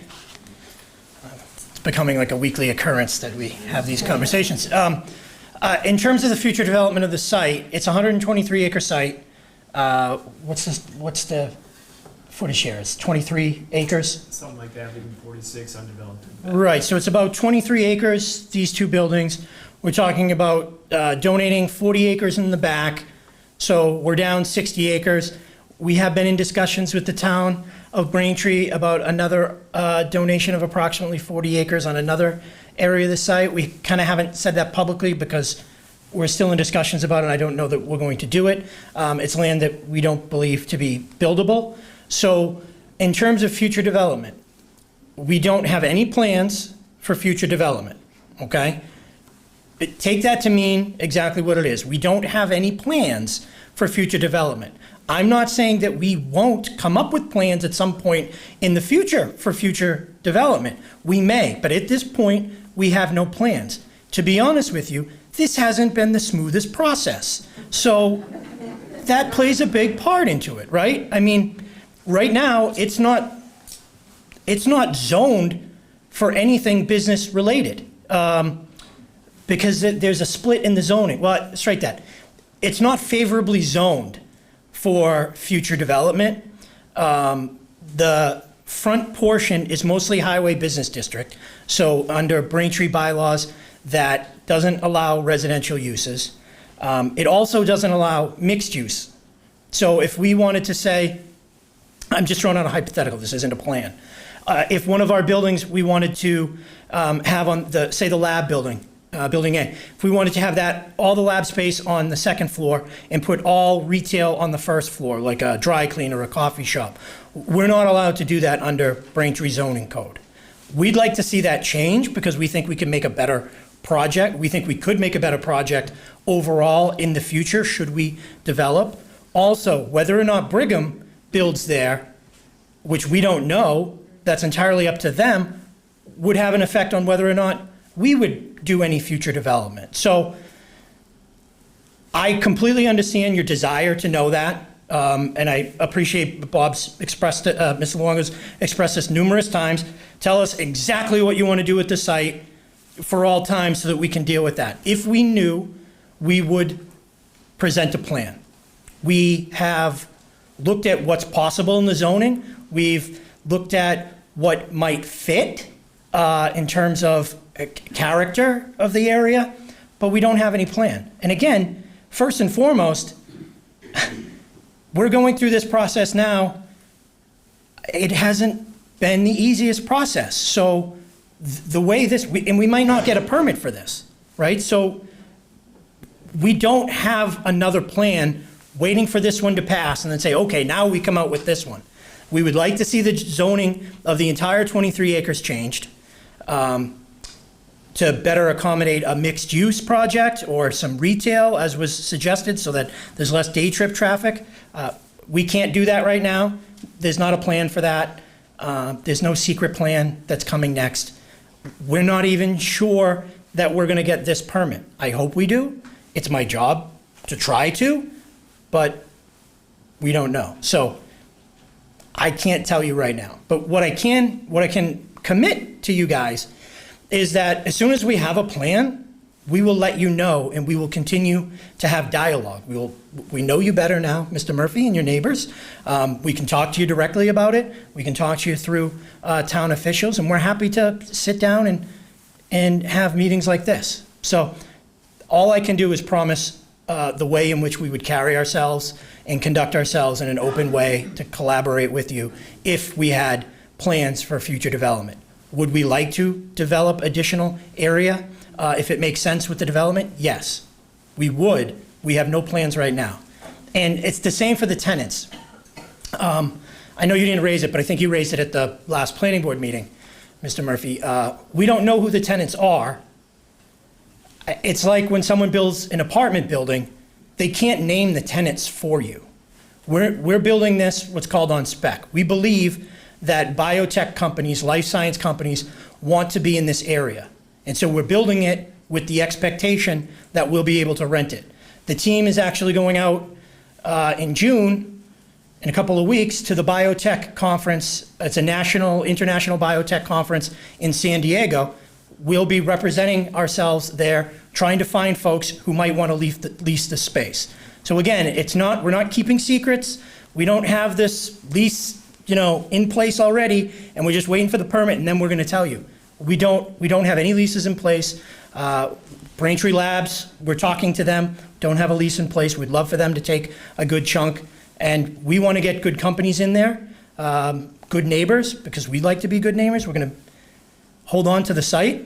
So we don't know the tenants, and we're not playing, hide and seek with you. If we knew, we'll tell you, and when we find out, if we get permitted, we'll tell you. Thanks, Brian. Yes, Ed? Right.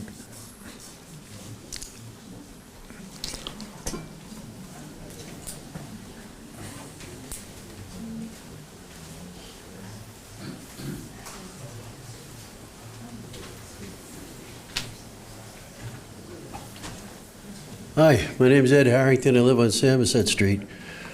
I didn't sleep well Friday night. I only got about 4 or 5 hours of sleep. And last night I caught the red eye in from Phoenix, and I didn't get any sleep at all. This morning around 10 o'clock, I decided I'd lay down in bed and take a nap. And so I lay down in the bed, couldn't sleep. There's a construction site nearby in Holbrook, about a half mile away. And the backup noises of the vehicles it pierces through the woods, and it just kills it. And I'm rolling around. As tired as I was, I just couldn't sleep. And this proposal has got 19 truck bays in there. And these vehicles are going to be coming in. We don't know the hours of operation because we don't know the tenants. We don't know the tenants, but the tenants are going to drive trucks. That's the nature of the business. So there'll be big trucks coming in, maybe little trucks coming in, driving out with stuff, and all day long perhaps, or whatever the hours of operation are going to be, and those piercing noises are going to be going on. Beep, beep, beep, beep. And the people who live all around there are going to be subjected to that for as long as those hours of operation are going on. So it's just something, noise pollution. Maybe you can mitigate the lights a little bit, maybe you can deal with the traffic, but those noises are going to come ripping through the woods and through the neighborhoods for now until it ceases to be a warehouse with trucks. So I'd just like that to be taken into consideration by our planning department and by the people who are going to be affected by that in the neighborhoods, and maybe think about it and come up with some answers about that one. Thanks.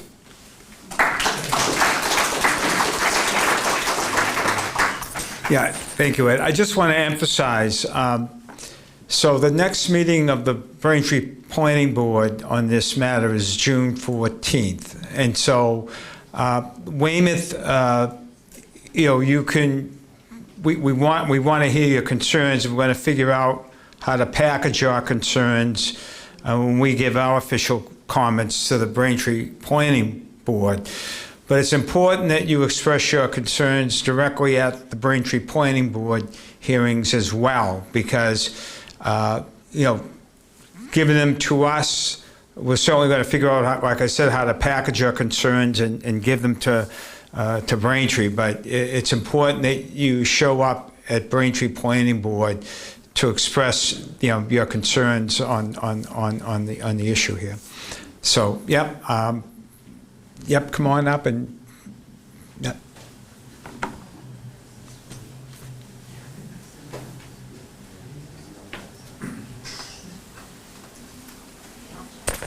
Hi, my name is Yan. I'm also living on Tommy Marks Way. I'm actually the second property that was on your site planning next to Mr. Murphy's property. I have a couple concerns trying to raise today. So can we also evaluate how the traffic will impact the Weymouth Public Schools as well? I keep hearing the issue about how people get stuck in traffic and the safety of all the volume that's going to impact the neighborhood. But we're already having like bus driver shortages from the school, which is a big issue. And I wanted to speak up for all the kids as well.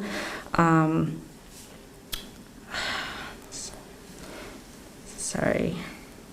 I really hope there will be a survey done in this aspect in terms of the public schools. So I would like to also vote for the loading dock to be removed as well. That's closest to Tommy Marks Way. This definitely will help with the lightings and noise impacting us the most. My neighbor did request an additional 500 feet away from Tommy Marks Way. Sounds good. However, the more further away from our properties would be best. So my last concern is that can you shorten the building project time? I know we've talked about 7-8 years once the project started, but I don't really know how long this would take. But I do have a family member that works night shifts. For a project to prolong this long, I can't imagine how long of a wait for us to get some peace and really enjoy our normal quality time and peace to spend at our home. So, yeah, thank you so much for answering the questions. The construction timeline, first, I'll come up. Thank you, ma'am. We heard the similar comments that you made at the Braintree Planning Board meeting about the impact on the schools, and you were saying that the delays to the school bus and kids being late. That's something our traffic engineer is taking a look at after we heard from you at the last meeting. So I don't have that information, but I'm hoping we'll have that so that we can answer your questions in more detail at the next meeting. As far as the construction timeline, somebody here said 7 or 8 years. I don't know what that was based on.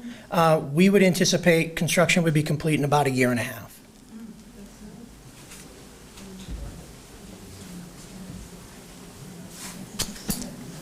Yep. Come on up. Is that Mike?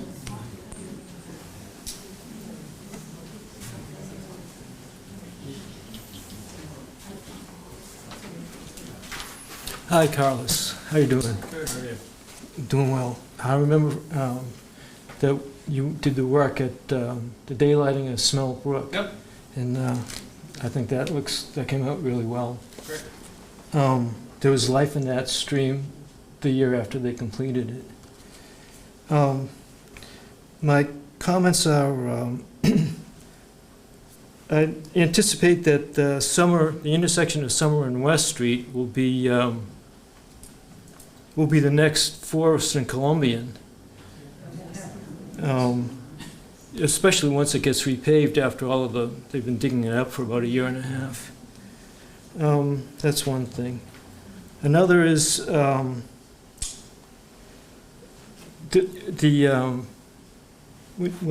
you did the arrows for the stormwater flow, there was one arrow that went towards the Braintree side. I don't think the arrows were. That's discharging from the site.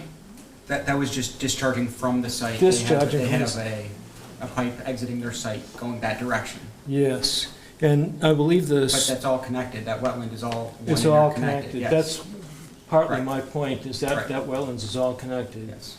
And that not only has there been fill dumped in that area, the landscaping fill, but there's also, I believe, snow's been plowed that way. And I would anticipate that that whole area, the snow will be plowed in that way. Those wetlands are that's the top of the Smelt Brook watershed, basically, that through that wetland. That flattish area is where is a divide for the wetlands. And so depending on how much it rains or conditions, moisture conditions and whatnot, some of the water goes into Smelt Brook and some of it goes into the Mill River. The part that goes into the Smelt Brook side of those wetlands has been broken up by a number of different projects. When the MBTA refurbished the tracks, the culverts that go underneath the tracks, the old culverts, used to be at grade. So they provided for animal passage of all sorts, maybe not large deer, but I mean, as a child, I used to play in those culverts. And now they've got the downstream ends are elevated, and they've just filled it with riprap, so there's no passage from one watershed to the other. So when you're talking about the wellness aspect of people connecting to the land and the habitats that's there, those wetlands have been broken up, and it's heartbreaking because that intersection that where Grove and Columbian used to come together in the spring, it used to be a racket of frogs. I mean, you know, I would roll down my windows and it was a joy, and that the silence that's been there for the last 5 or 10 years has been deafening. So between what the MBTA did and then what Braintree allowed or perhaps they didn't allow, but what the people that owned the high tension wires, there's a dirt road there, and there used to be it was an ineffective culvert that connected both sides of those wetlands underneath that road that would flood. So the culvert didn't work. It was undersized, but most of the time it would act as a ford. The water would just overflow and allow amphibious passage on either side when it was flooded. But then the high tension people came in, I guess it's National Grid, and dumped tons and tons of stone there. So now they bifurcated the wetlands again. So those are two places that the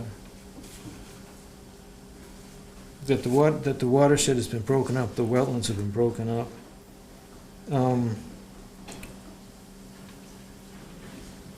Let's see.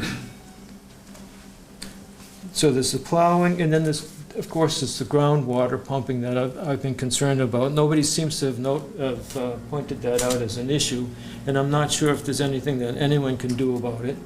But you're apparently pumping groundwater for irrigation now, and I don't know where that groundwater is coming from, and I don't know if you're in a position to need to or want to assess that, or you, Carlos, for the effects of what the groundwater pumping might have, and whether that could be, if reporting on that would help just setting up that as an informational database that people could access, the depth of the well, the amount of pumping that gets done, and then that could be compared to perhaps the water level at the Pond Meadow Pond. We're trying to gather information about that too. So those are my questions and concerns. Thanks.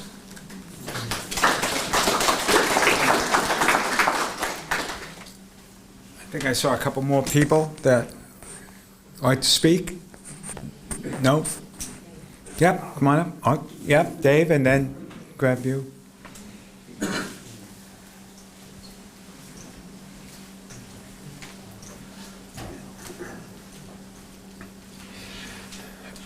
Good evening. My name is Dave Tower from 69 Tommy Marks Way. First and foremost, I want to thank all the Weymouth officials for helping us in this fight.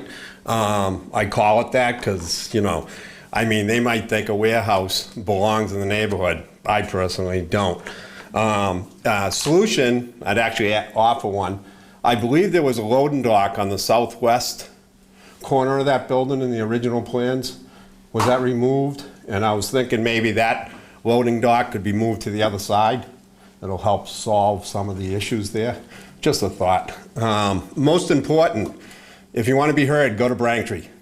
I mean, Weymouth can only do so much for you. So don't complain about the traffic when it's going down West Street, when it's going down Columbian, going down Forest. You know, bring it to Braintree. They need to hear this. You heard the developers. They're looking to get this thing approved within the next 2 months. If you're not there, this is going to happen. I'm telling you, I watched them push the CVS through. They'll push this one through also. So be there, please.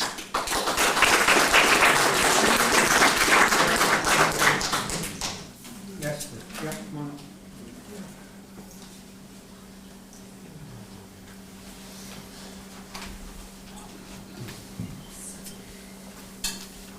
Hi, my name's Jessica Flaherty. I live on West Street, and the amount of traffic that has come in the past couple of years has been absurd. I can't back out of my driveway many times. The traffic, when I fold laundry and look out my front window, is down the street halfway. Now, West Street is not a long street. It's not even a mile. And that means that that light on Route 18 is so backed up, and people want to take a left to get to the highway. So whoever's doing the traffic analysis needs to come hang out at my house all day and see what happens. They also need to realize I totaled my car on Route 18 because they finally just put a light on there so that you can take a left onto West and not get killed. So my car was totaled there, and this is before the development, okay? And I know the hospital is not only gonna get bigger, it's gonna get more busy.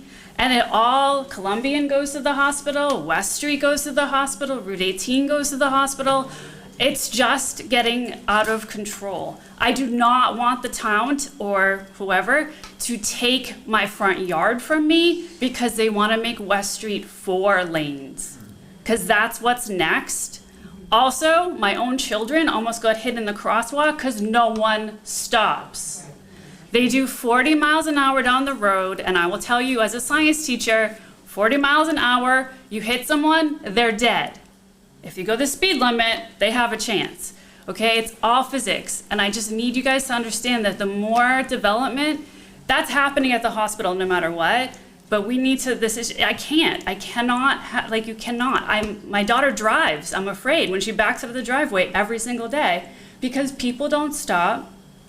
It's just too busy, and it's just getting out of control, okay? It was beautiful when COVID happened because everyone stayed home, but we're back to normal now. Everything's back to normal as much as possible, and like there's just too much. I go down Columbian Street too. Like, it doesn't matter either way, Route 18 to the high school or Columbian Street to the high school, it's backed up, it's busy. My kids drive a mile to school, and it takes over 25 minutes some days. Okay, 1 mile. They could walk faster than that. So like that tells you the load of how much traffic is going down. And the amount of ambulances as well. So we all forget the ambulances, we have to pull over. Columbian Street's not that wide.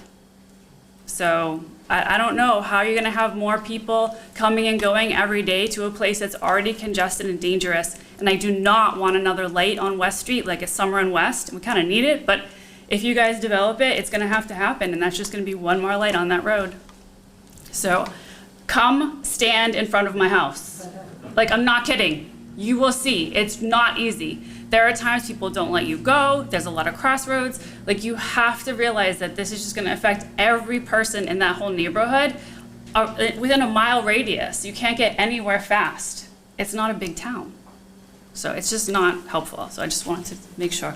I also wanted to ask, was there an environmental study done on any of the swamps for any endangered or threatened animals? Because that's a lot of wetlands back there, and I wasn't here for the whole meeting. I had another meeting to go to. I don't know if that was addressed as well, because that's super important. And if we're not like making sure that we're paying attention to that by an outside source, not someone who's involved in the development, then we have a problem. Like, that's not okay. None are listed for the site.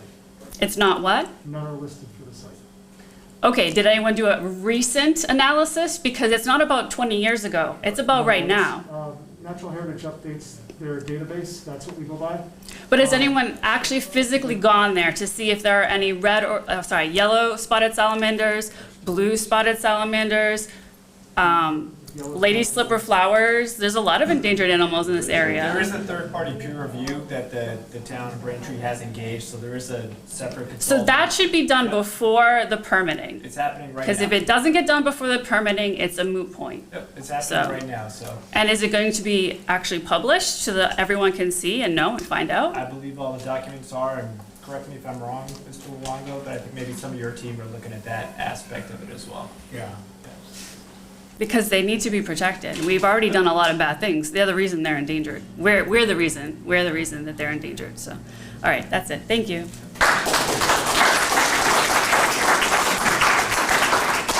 Okay, is anyone else, I don't want to, the library does close at 9 o'clock, but if people want to ask questions, we'll pay the overtime and keep it open. So I want to just give everyone a chance if anyone else has any questions. We did receive an email for a Karen Warwick, who, I won't read the whole letter, but she couldn't be here tonight. She's in opposition to the project for various reasons, traffic and wetlands issues as well. But I will make sure I tell Karen she needs to send this directly to the Braintree Planning Board as well, so Braintree has the comments. Again, Weymouth is not making the decisions. Sure. One more comment, yeah, and then we can. I just wanted to know when the next meeting in Braintree was about this. It's June 14th is the Planning Board meeting in Braintree at 7. Conservation. And Conservation when? June 2nd. Next Tuesday. Yes. Next Thursday. Thursday. Braintree Conservation is a Zoom meeting. Yeah. Okay. All right. I want to thank you all for attending, being respectful. I want to thank the developer and his team for coming tonight and be willing to answer questions, and our team as well. So we're out there. We're going to try to mitigate this and make sure they do the right thing and address our concerns in Weymouth as we go through the process. So if you have any questions or anything, you can contact myself in the planning department, Bob Luongo, Gary McDougall,